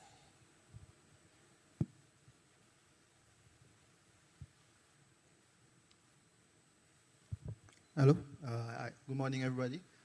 Thank you for your question. I can think at least 4 sectors in Seychelles. For example, the tourism industry. We can nominate the Four Seasons, for example. It's a really good tourism industry whereby it has attracted high-end clients and giving world-class amenities. And such factors such as its location, its exclusivity, and its surrounding beauty has contributed to some of its success. Also, we have the fishing sector, which is one of our main largest eco sector in Seychelles. Mainly we have IoT, which has been a really good investment. Factors such as the large EEZ and abundant marine resources has contributed to its success. Also collaborating with international organizations such as the EU. Government policies has enabled such successful investment. We also have the real estate sector. For example, Eden Island is a really good example. It is one of the most notably known development in Seychelles, with its exclusivity in itself, its high-end clients, giving commercial space. Yeah. So then we can go to the 4th one, which is the financial sector, notably offshore, which brings a lot of foreign currencies investment-wise. It is really good in regards to policies with the foreigners, tax-wise, residential permits, and vacancies. These four sectors does have a few things in common. Like I've said, its strategical location, Seychelles is one, its resources, its policies and government backing and sustainable practices. So far, this. Thank you, Mr. Milani, and I'd stay with the microphone. Just to follow up as an entrepreneur, in the landscape of investment in Seychelles, what regulatory reforms are needed to reduce bureaucratic hurdles and increase transparency in Seychelles? And perhaps if you can tell us how we can ensure this, please.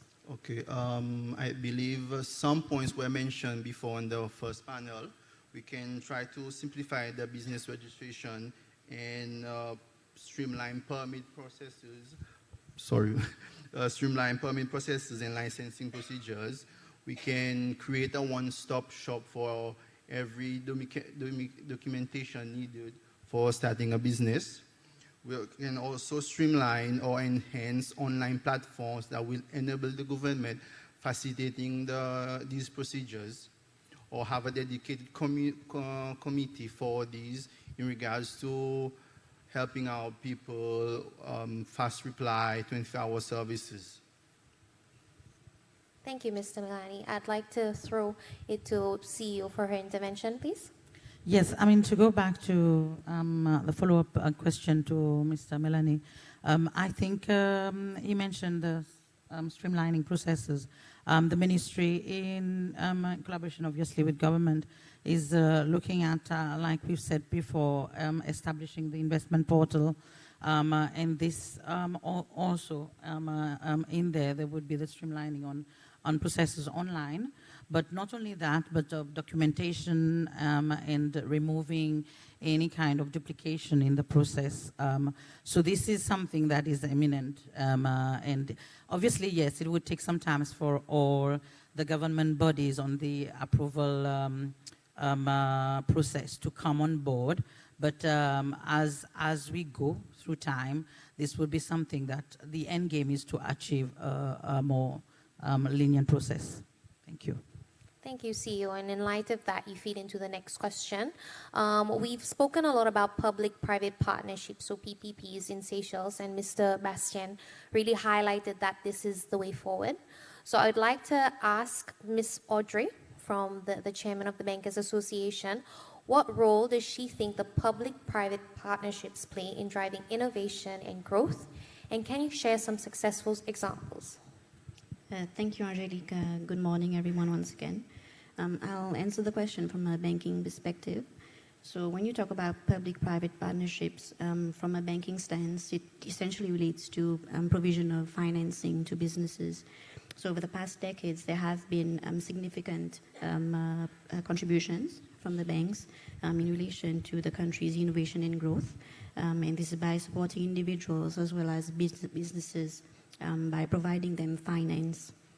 This is through their own credit facilities as well as through government schemes, like Mr. Bastien previously mentioned. I believe the most relevant one, the most common one, would be the SME schemes along with the government. So when it comes to successful examples, this has been raised a bit by Mr. Milani. So we have some successful projects which have been financed in the fisheries sector, for example, with the exportation of fish. There is also a renewable energy projects and real estate as well. Thank you. Thank you, Ms. Audrey. That's very exciting to hear. Staying with you, what are the potential challenges now that the PPPs face, and how can they be mitigated? Okay, I believe this question has also been highlighted previously by the first panel. So if I can summarize the challenges into three main points. The first one would be the bank-customer relationships. So how does the bank know you as a customer? And more importantly, are you banking your money like SS Payet mentioned previously? So the banks have to know that you have the necessary capital, the necessary funding in order to be able to repay your loan, basically. The second one would be financial management. We see that a lot of people do not know how to manage their finances from a business and personal perspective. So when you have your business, how do you ensure that you are not mixing your business funds with your personal funds as well? So the third one would be in terms of quality of business applications. This has also been alluded to. So having a good business idea and then bringing this to the banks through a good proposal so that they understand where you are coming from, how your business will be funded, would be how you raise profits, marketing your project and things like that, so that they are sure that you will be able to repay your loan as well. So thank you. Thank you, Ms. Audrey. And clearly, panel one touched upon a lot of what you're about to say and you said.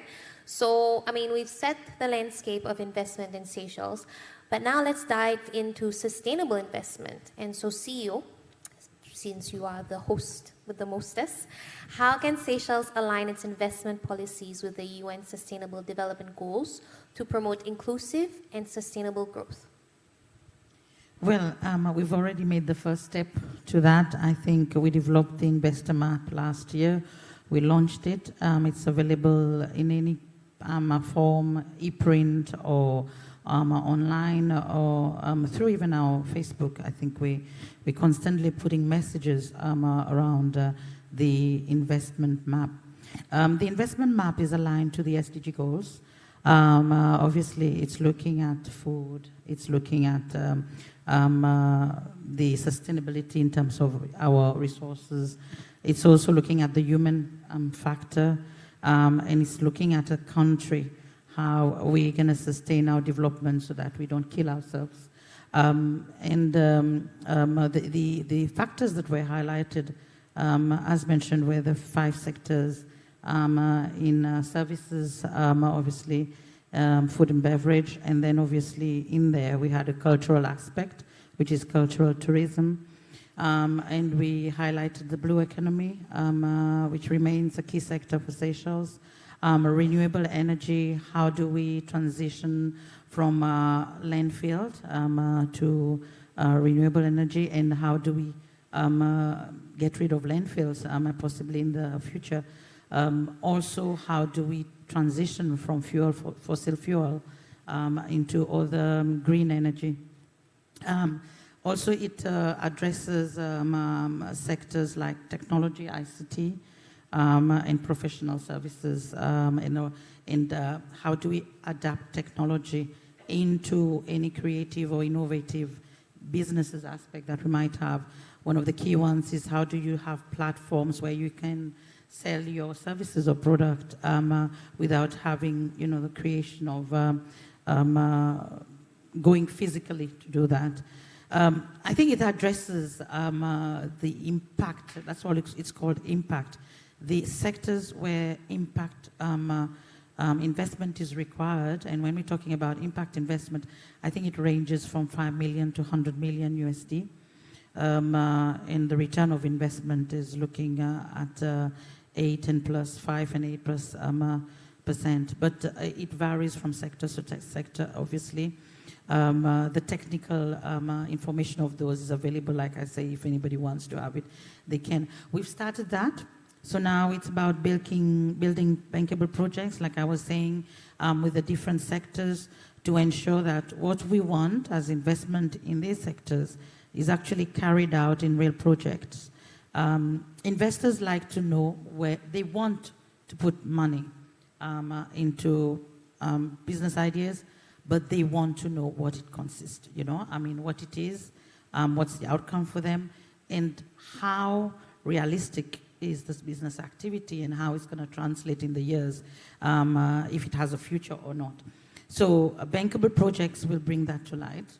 Once we get that, we using a pilot example, we're working around renewable energy at the moment, and we will move from sector to sector, obviously with resources permit, because as I was saying, we're a small team, but we're doing our best to actually by next year, at least if we can have, each sector will have a bankable project or 2 bankable projects, depending on how fast we can move. And this will be key ones that will impact transformation in Seychelles. Thank you, CEO. And just to follow on, I mean, you've mentioned there is that plan that identifies the key sector, but how is SIB promoting investment that creates jobs, improves living standards, and support local communities in Seychelles? So how does this plan that you've beautifully detailed to us, how does that ensure that the local communities do get the opportunity to enjoy this plan? Yes, because it's open to everybody, right? It's not, we have an investment act which does say where non-Seychellois can invest and where Seychellois only can invest. So there is an area where you will have to go through what we call the economic needs test. If you're a non-Seychellois, for us to attest if that business activity or activity, commercial activity, is going to create impact to the country and is going to help the country. And some criteria are used for that, the scoring. You can find the information online, what the scores, how it's actually measured. But aside from that, we know exactly where Seychelles can enter into activities, and they only can enter into activities, and where non-Seychellois can enter into activities and not. But there again, I mean, I would like to stress, and I think that's one thing that we have to become very aware. I've been doing, meeting with a lot of investors, even in Seychelles and outside Seychelles. What I would like to see as well is projects that bring the two together. You might not have a foreigner that is not able to enter into a concept, maybe in Seychelles, but they can become your financer, but how do you have a model, that a vehicle model that can translate that into your business activity? It was explained from the previous panel here on that we shouldn't be putting up our personal finance. Sometimes we have to, but it can become a collateral, but there are people we can partner with, there are consortiums we can build. Where activities are restricted to Seychelles, why don't we come together? Why are we always trying to do things on our own? Sometimes it's impossible. Even a company, well-established company, had board members, and not all of their board members knows everything. Some have specializations. Some will be specialized in legal. Some will be specialized in operations. Some will be specialized in other things. But that's how a company should operate. Any kind of business activity should operate with that kind of model. How do I leverage on my partners or people who have expertise or people who can do things for me, who has the same passion as I have, wants to do something? How can we as Seychelles get together and build projects that can transform this country? Thank you, CEO. That was very inspiring. Throwing it to Mrs. Law from the Ministry of Agriculture, Climate Change and Environment. What strategies can be employed to attract investments in renewable energy, ecotourism, and sustainable agriculture? Okay, I must admit that there are a lot happening in terms of attracting investors, but there can be more that can be done with regards to strategies to be employed. Especially when it comes to the environmental sector, renewable energy, sustainable tourism. Firstly, which is very important, we need to create the legal framework. In the previous panel discussion, this was also discussed and it was talked about. Proper legal framework needs to be put in place so as to create the ideal condition, the ideal environment, and at the same time protect core resources, for example, water, agricultural land, and also it sets clear targets and guide investors as to what can be done and what can be done at certain areas. For example, we are now developing the agriculture strategy, which will be approved this year. Some of the outcomes that have been identified in the strategy in order to attract investors includes invest in core infrastructure and improve access to sustainable low-cost financing instruments. So this in itself, it gives you an idea as to where we want to go in terms of attracting more investment in this area, and also to build competitiveness of the local farmers and the local agri-food producers, so as to be able to tackle the challenge of import substitutes. So again, creating a competitive trading environment. And also there needs to we need to create more financial incentives, for example, in terms of exemption, tax rebates, subsidies. So again, this will help to reduce upfront cost, and at the same time, it gives a guarantee to the investors that comes to the country. We know that we, in terms of tourism, ecotourism, we have introduced the sustainable tourism label, but there needs to be more in terms of eco-labeling. So this is something that we need to identify, and we need to be able to choose products and services that are sustainable. And also, we need to build capacity. There was this mention in the previous panel discussion. We need to build capacity in terms of how to develop infrastructure, how to invest in those areas, so as to come up with more sustainable practices in those areas. For example, we've talked a lot about waste to energy. What can we do, and how we can facilitate the process for investors, and also what type of ecotourism facilities that can be introduced, and also in terms of agricultural development, infrastructure. And also there needs to be more training and education. This was also spoken by Mr. Wozeli in the previous panel discussion. We need to provide training, but at the same time, what can be developed through the trainings, and how they can use what they've learned to develop the sectors that we are talking about. So we need skilled workforce. We need those people to support our sustainable projects. And also we need to promote market opportunities for whoever wants to invest in those sectors. We need to facilitate access to local and international markets, so that they can market their products and also their services and projects, for example, in terms of sustainable organic agriculture, and also in terms of ecotourism, and then offer them the incentives for exportation of their products. Thank you, Mrs. Law. That was very insightful, a new perspective as well. I'd like to ask our private consultant, Ms. Fatim, to look directly to the audience, because you're the one who's going to have to sell them on this. What are the benefits of sustainable investment, and what is its importance, please? Very much for this question. Well, with regards to the benefits and importance of sustainable investment, I will say that it's quite broad, but it includes long-term profitability.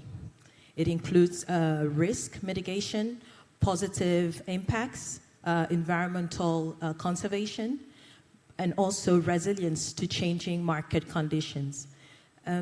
Its importance lies in promoting responsible business practices and contributing to the well-being of society and the environment.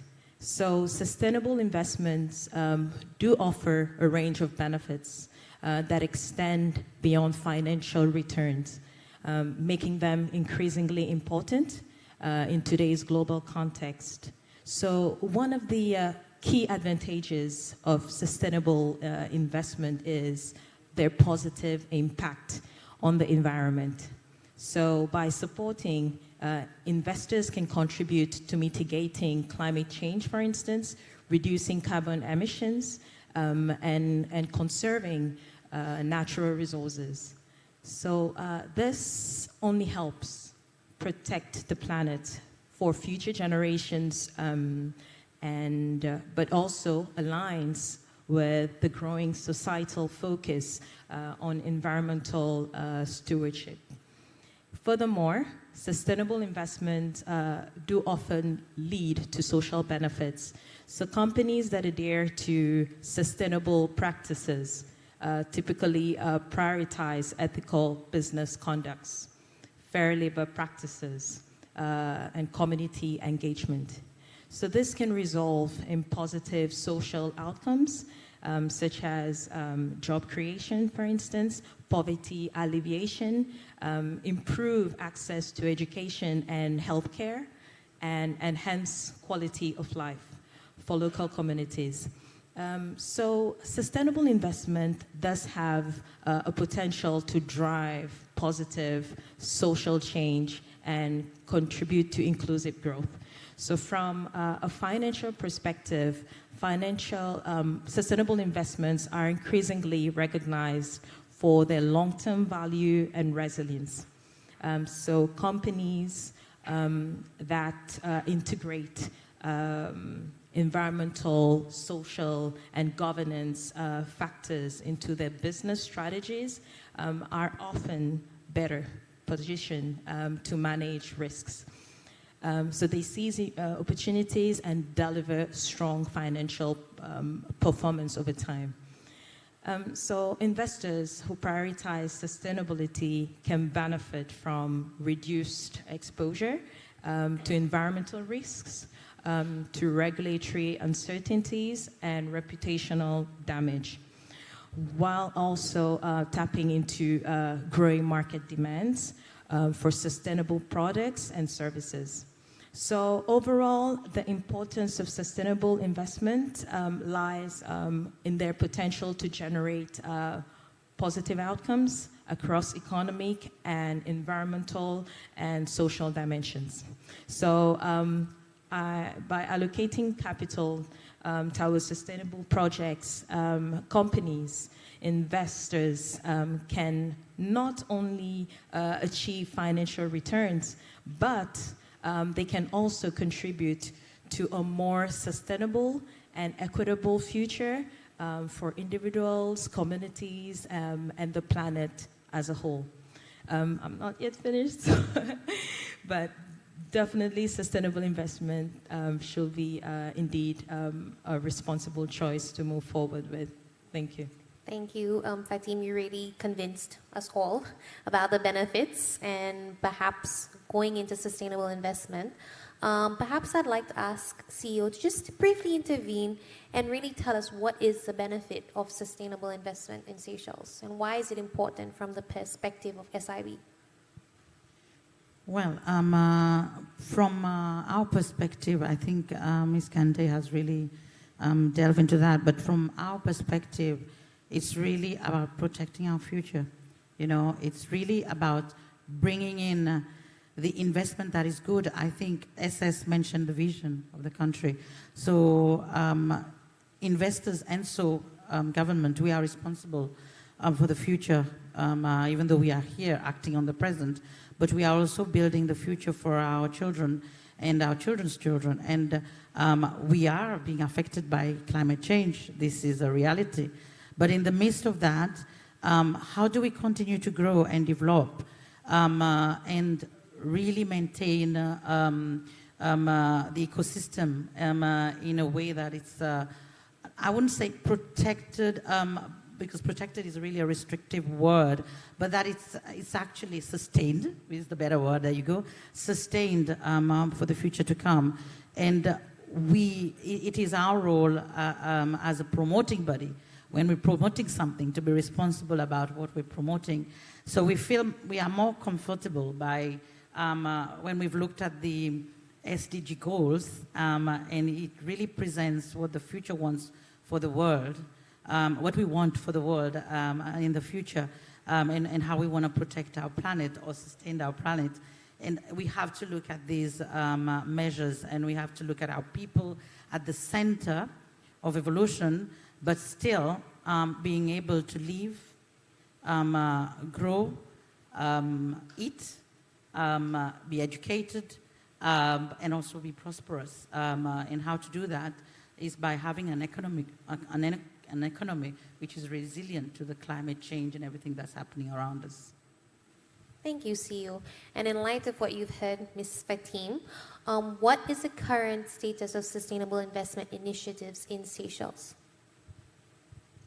So the current status of sustainable investments in Seychelles reflects the country's commitment to promoting environmental conservation, social development, and economic sustainability.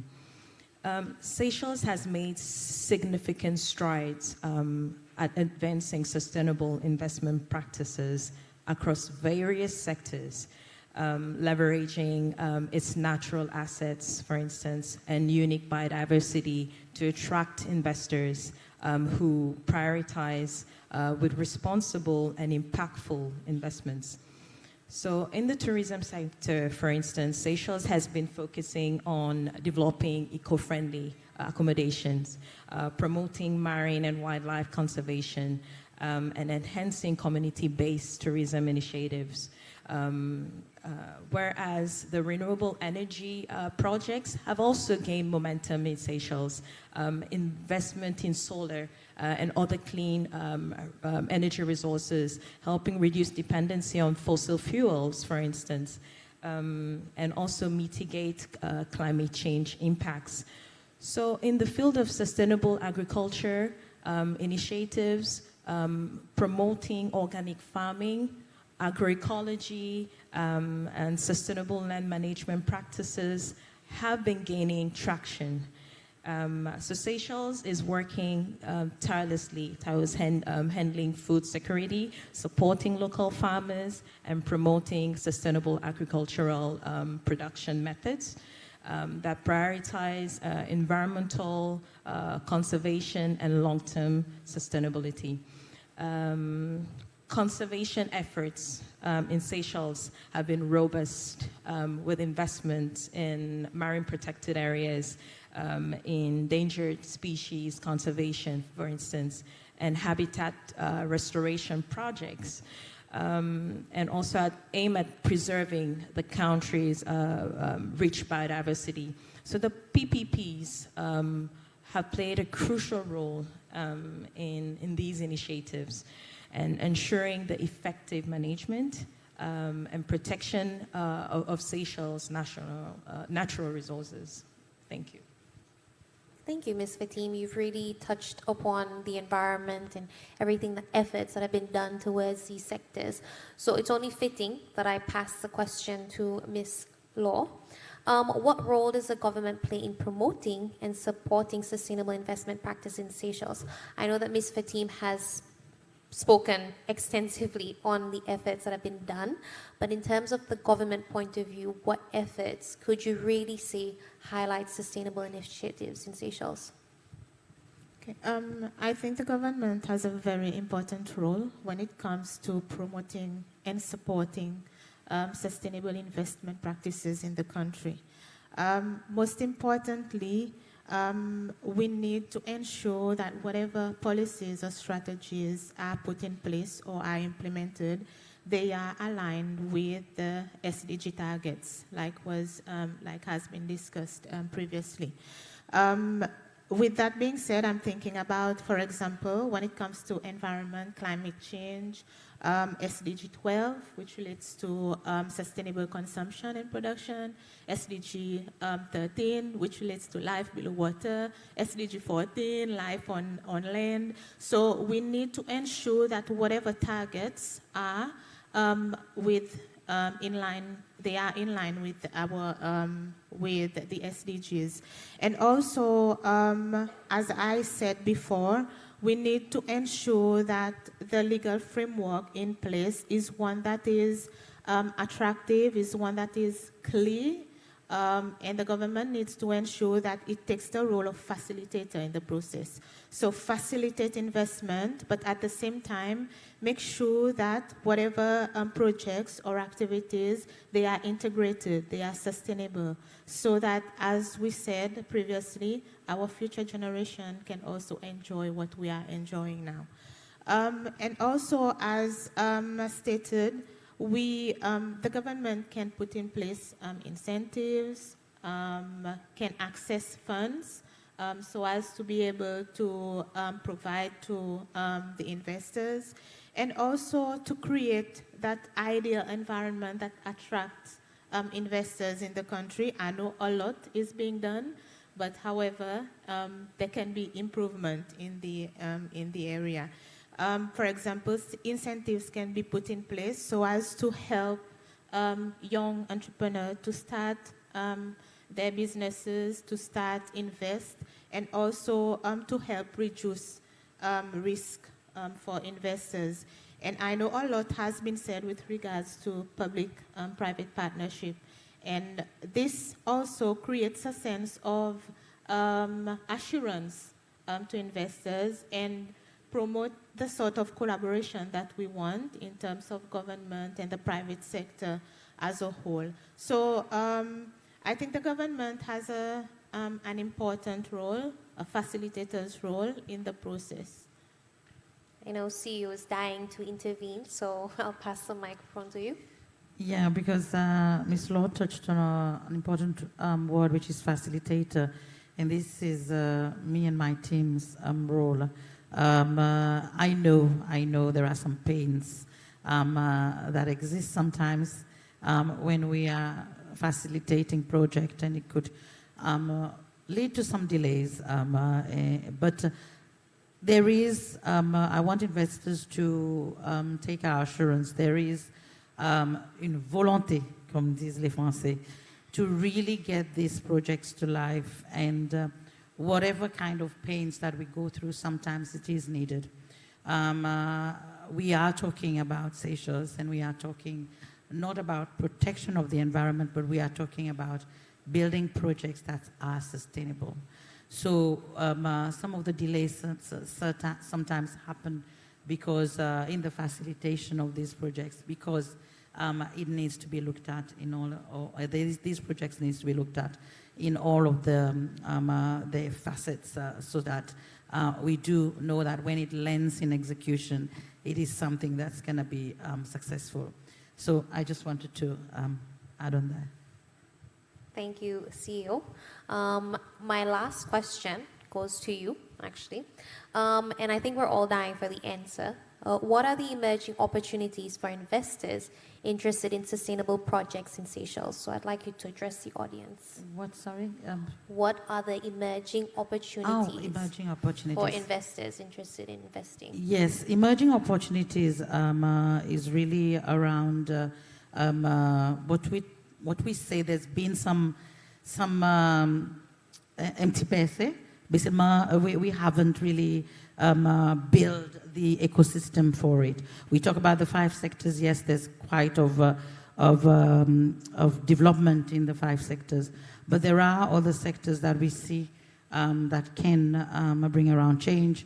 And I will refer now to waste management is one where we need to build bankable projects, and also in terms of online platforms where we need to have these kind of tools, or let's say infrastructure that will help or will support the transformation of the economy going forward. Yeah. Thank you. And from the banking aspect, Ms. Audrey, would you like to intervene on that question?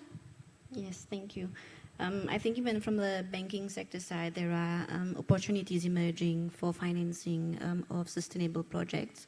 So recently there have been emergence of the ESG loans targeting vehicle specifically, and then there are green loans being offered as well, and the blue finance scheme which is also available. So if maybe investors want to have more information on these, they can contact their banks and even DBS for information. Thank you. And from Mr. Melani, perhaps you can explain, tell us a bit more about what you think are the emerging opportunities from an entrepreneurial point of view. For your question, as a young entrepreneur, there are a lot of opportunity. We have the renewable energy, whereby plastic, we can use them to mold or recycle or repurpose them into other products. There's the fishing industry, where there's a lot of potential in regards to value-added products such as fish ball, fish sausage, and the market out there is really big and large. There's also the agriculture sector, which is really good and really like a pillar in Seychelles. We just need a little more of a government involvement and backing because we do need some funding on that end. There's also fintech, like Mr. Sebastian was emphasizing on. This is a field where you have a lot of young individuals who are really keen and really interested in venturing in this sector itself. In total, there are a lot of opportunities out there. We just need, like you said, we just need one incubator and a lot of the PPP, partnership between the public and the private, to come together, we collaborate, and we make policies and regulation that helps for the future of the economy and the young ones. Thank you, Mr. Milani. I think CEO would like to reassure you on points raised. Just to touch on one point regarding agriculture. I mean, we were at a forum and something came to mind. We were thinking, how do we transform the agricultural sector in Seychelles? But one of the things that really was highlighted for us is that we see a lot of economies using smart technology in agriculture. And I think Seychelles is yet to embrace this to some extent. And this is an area, if we get it right, and then we improve on the logistics and on the freight and trade route, we have a regional capacity to export or to have intra-trade massively. So if we use that, I mean, we have Africa next door, and they can, I mean, it would make it less costly for us to import. So we're targeting the SDG 1, right, or 2, which is food, I think. But if we do get these things right around the borders, I think these will really enhance the development of our Seychelles. Thank you, CEO. I'd like to give an opportunity to the audience if they have any questions for our incredible panelists. I see 2 hands.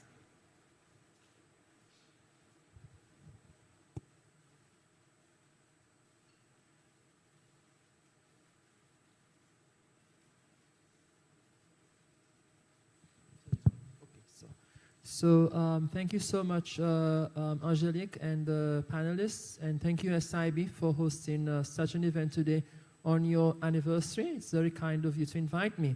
And I have a slight question about the SDG Investor Map. We are focusing a lot on conservation, on ecology, ocean science, conservation, and a lot of things. But I think there is a gap that has been missed, and this is comment on dit ça? The health sector.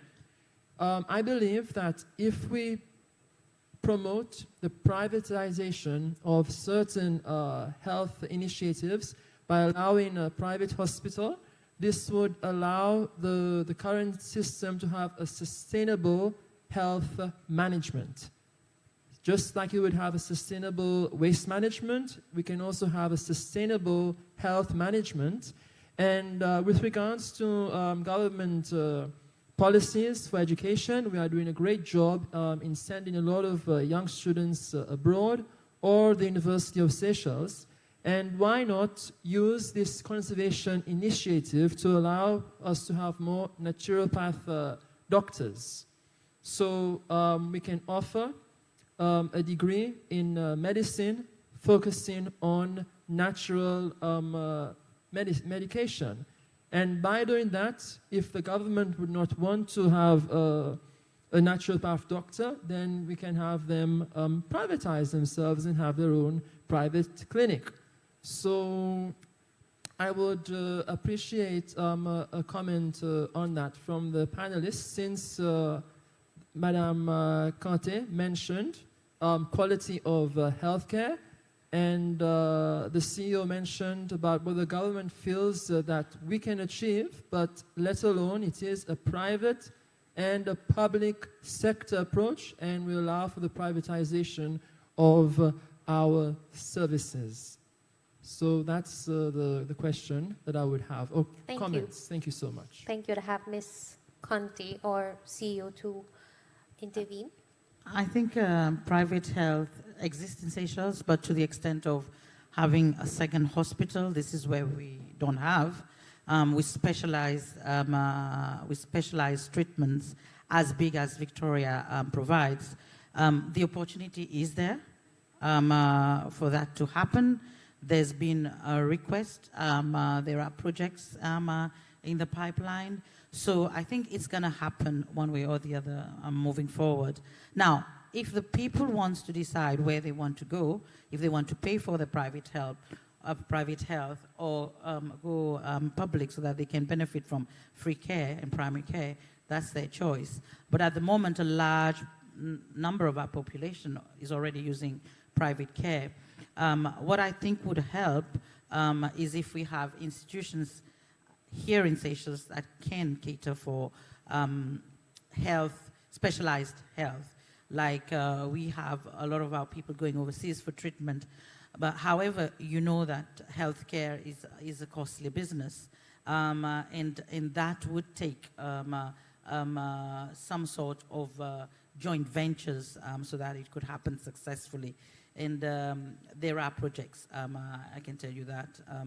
It's not a lack of not trying, there are. Thank you, Ms. Conte.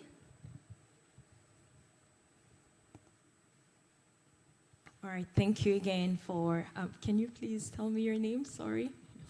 So Leroy Victorian, the Victor's Right Consultant. Thank you so much. All right, thank you for the question and the comment. It has already been laid. Everything has been explained by the CEO. But the good thing I would like to touch on is it's very important for Seychelles to be able to give the opportunities needed at a wider range. Let's say, for instance, as it was laid by the CEO, that it's important to give the choice to the public to be able to have access to different institutions that are in place. When we're referring to healthcare, most people definitely use the services of the private healthcare. But I think it's very important for us as a nation to be able to give sufficient and vast institutions that are specialized in the country to give the Seychellois the opportunity to choose. Because, the opportunity cost is quite essential here. So it's very vital to be able to give people choices for them to see what works for them and what does not work for them. Yes, so thank you for the question. Just a small comment. Because this initiative is so important, because I know that a lot of people use the private clinics in Seychelles, but when it comes to surgery, a lot of people tend to travel overseas. Even the government is so kind to send them overseas. So by allowing and creating that space, and I'm glad that some things have been done, like the CEO mentioned, we will be able to save some budget and improve our local services and keep the health sector from the national side for free, because it is a very kind initiative of the government. I'm not undermining that. But if we want to manage it so well, we can improve our own and allow others to create that, that more sustainable. It is not entirely all dependent on the government, but there is a very private and a very important private sector in place to play their roles also. It's about the stakeholder management, the stakeholder concept, and this is why I believe we're all here today. We are all different stakeholders. So thank you so much for answering my question. We'll take our last question for the gentleman in the front. Yes. Thank you very much. Your forum was very insightful. Well, when it comes to Seychelles, it has its own sustainable soft power that is quite reflective. And also, I saw a statistic in one of your presentations that Seychelles has about $238 million per year when it comes to investments. So to increase another 100 million in different sectors. CEO, what is your strategy for your investment board in the future? Because it's very important. My name is Dr. Shrimal Fernando from the University of Seychelles. Thank you very much. Thank you, Doctor, for your question. I would also like, before I move to your question, I will answer Mr. Leroy's, just a comment on the, what he was saying regarding healthcare. Healthcare for Seychelles is free, it's in the Constitution, right? Our nation can choose to have free healthcare or can choose to get specialized care. If you want to have specialized care in the private sector in Seychelles, you can choose to do that. But if you need special care, there is a board that approves treatment for you to go overseas and all that. However, like I say, Ms. Fatim was saying, it's an opportunity cost. So Seychelles would judge, can I afford it? Can I afford private care? Or can I just continue going to my free care that I use, my clinic, my hospital, for me to do my scans and so on and so forth. And I think in Seychelles, only Victoria Hospital is currently doing scans. So we have to have that private establishment that can take that. Where now, how effective would that be, and what are the infrastructure in place? And when I'm talking about that, I'm talking about everything else. You know, healthcare does just not operate on itself. You have to think about how do you pay for that. There might come in insurances, you know, how do we manage our financial expectation versus our health risk, you know, how does that too in the future, life insurance and all that. So there is other aspect that needs to be considered, and I think maybe in the future one of the forums can consider that. I mean, that we will have take healthcare on itself and have a topic of discussion about it. It's not only about healthcare as well. It's about capacity. It's about if you have the scale, you know, you need to be making return on investment. If you're in the private sector, you know, it's a profit-making venture if you're in the private sector. Or how are you going to do it in terms of a PPP, or if it's a joint venture with somebody else. So we have to think about all these things when it comes to healthcare. And if we have the specialists, you know, do you have the heart surgeon? Do you have somebody who's able to do cosmetic surgery in terms of the specialties that comes with that and all of the rest? So we have to see if that is available and if we do have skills that can meet that market for it to be a success. Moving on to the question of Doctor, I think he was referring to, sorry, the strategy for the gap of 300 million to 298 currently. Obviously, when we look at the gap was pre-COVID, and we are now looking to bridge that gap. So in our investment kind of portfolio, when we look at it, the majority is from tourism establishments and accommodation. It's tourism related. There could be tourism sports and sport activities in there as well. But we're looking at diversification. So if we are talking diversification and we are talking at adding value, and the policy or strategy of the Department of Tourism is really high quality, and I think that the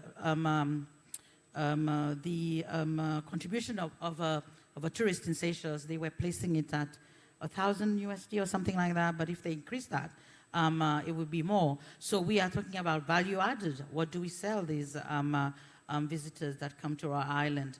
What do we export? I talked earlier on about regional and cross-border trade. How do we improve on our logistics for us to maximize that so that we are able to reduce the cost in import, increase decrease the cost of living, because if we manage to manage our cost in we import a lot as a country. I can't tell you the right percentage right now, but I'm sure it's around on the CBS website. So as an country that imports a lot, our cost of living is decidedly higher than elsewhere, and we're a small island. So the logistics to come to us is even more costly. So if we can limit these gaps and by doing so, diversify our economy, we not only can go back to that 300 million, we can even surpass that 3 million. So that's the strategy. We're looking at impact investment. We're looking at improving our facilities that we have. The port, the airport is looking at transformation. There is a plan to presently to sort of modernize our port and also look at our airport infrastructure. If we have transiting facilities, we could have any other kind of businesses and activities that can benefit. We can benefit from it as a small country. We could be exporting to countries around us that have treasures and resources to pay us for that. So we are looking at value added. We're looking at diversification sustainably, doing that. Looking at the resources which we can use to create value added. Our fish cannot, we not only want to export the fish itself, just the raw material. How do we translate that? Do we do leather bags with the fins or with the scales or whatever? Do we do with our honey that we produce locally? It's small. We're a small country, but can we have the best honey in the world, apparently. Can we sell this locally and build it to a level where we can sell at a high value? We want to develop our cinnamon sector. We've launched that 2 years coming into now. It's difficult, it's a process, but we've got one of the best cinnamon, cinnamon is used in almost anything. Medicine, food, preservation, whatever. So if we are thinking about diversification, these are the things we should be thinking about. And these will bring our numbers up in FDI. And I won't even talk only about FDI. If we are spreading the la richesse, our people, our local people, will also be able to do more business. Bring innovation with digitalization. There are a lot of opportunities for that. If we can do these things, we're looking at surpassing this number. Thank you very much. Thank you, CEO. Unfortunately, we've reached the end of our panel discussion. It's been a very exciting one. Thank you to our incredible panelists. A round of applause for them, please. And I know that there'll be more activities organized by SIB. Thank you.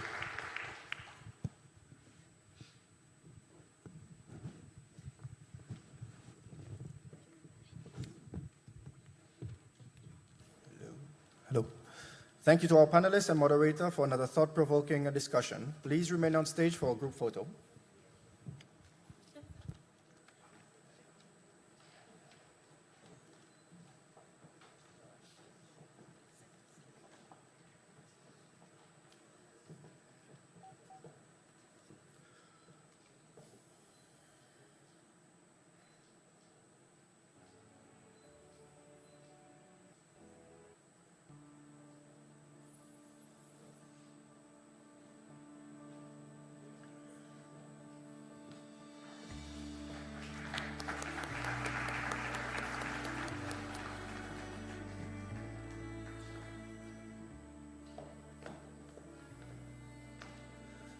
Excellencies, distinguished guests, ladies and gentlemen, kindly be reminded that on your table you will find a feedback form. Please be so kind to leave your feedback before you leave. And for the drivers, do not forget to validate your ticket at the reception. As we conclude this fruitful and engaging business forum, I would like to express our gratitude to each and every one of you. Special thanks go to our distinguished speakers and panelists for sharing their invaluable knowledge and perspectives. To our sponsors and partners, your support has been instrumental in bringing this event to life. We appreciate your commitment to fostering a vibrant business environment in Seychelles. Finally, all our attendees, we hope you leave here today with new connections, ideas, and a renewed enthusiasm for the opportunities ahead. Let us continue to work together to drive progress, innovation, and sustainable growth for our beautiful nation. Thank you all, and please join us for refreshments in the lobby. Have a good day and have a wonderful week. Thank you.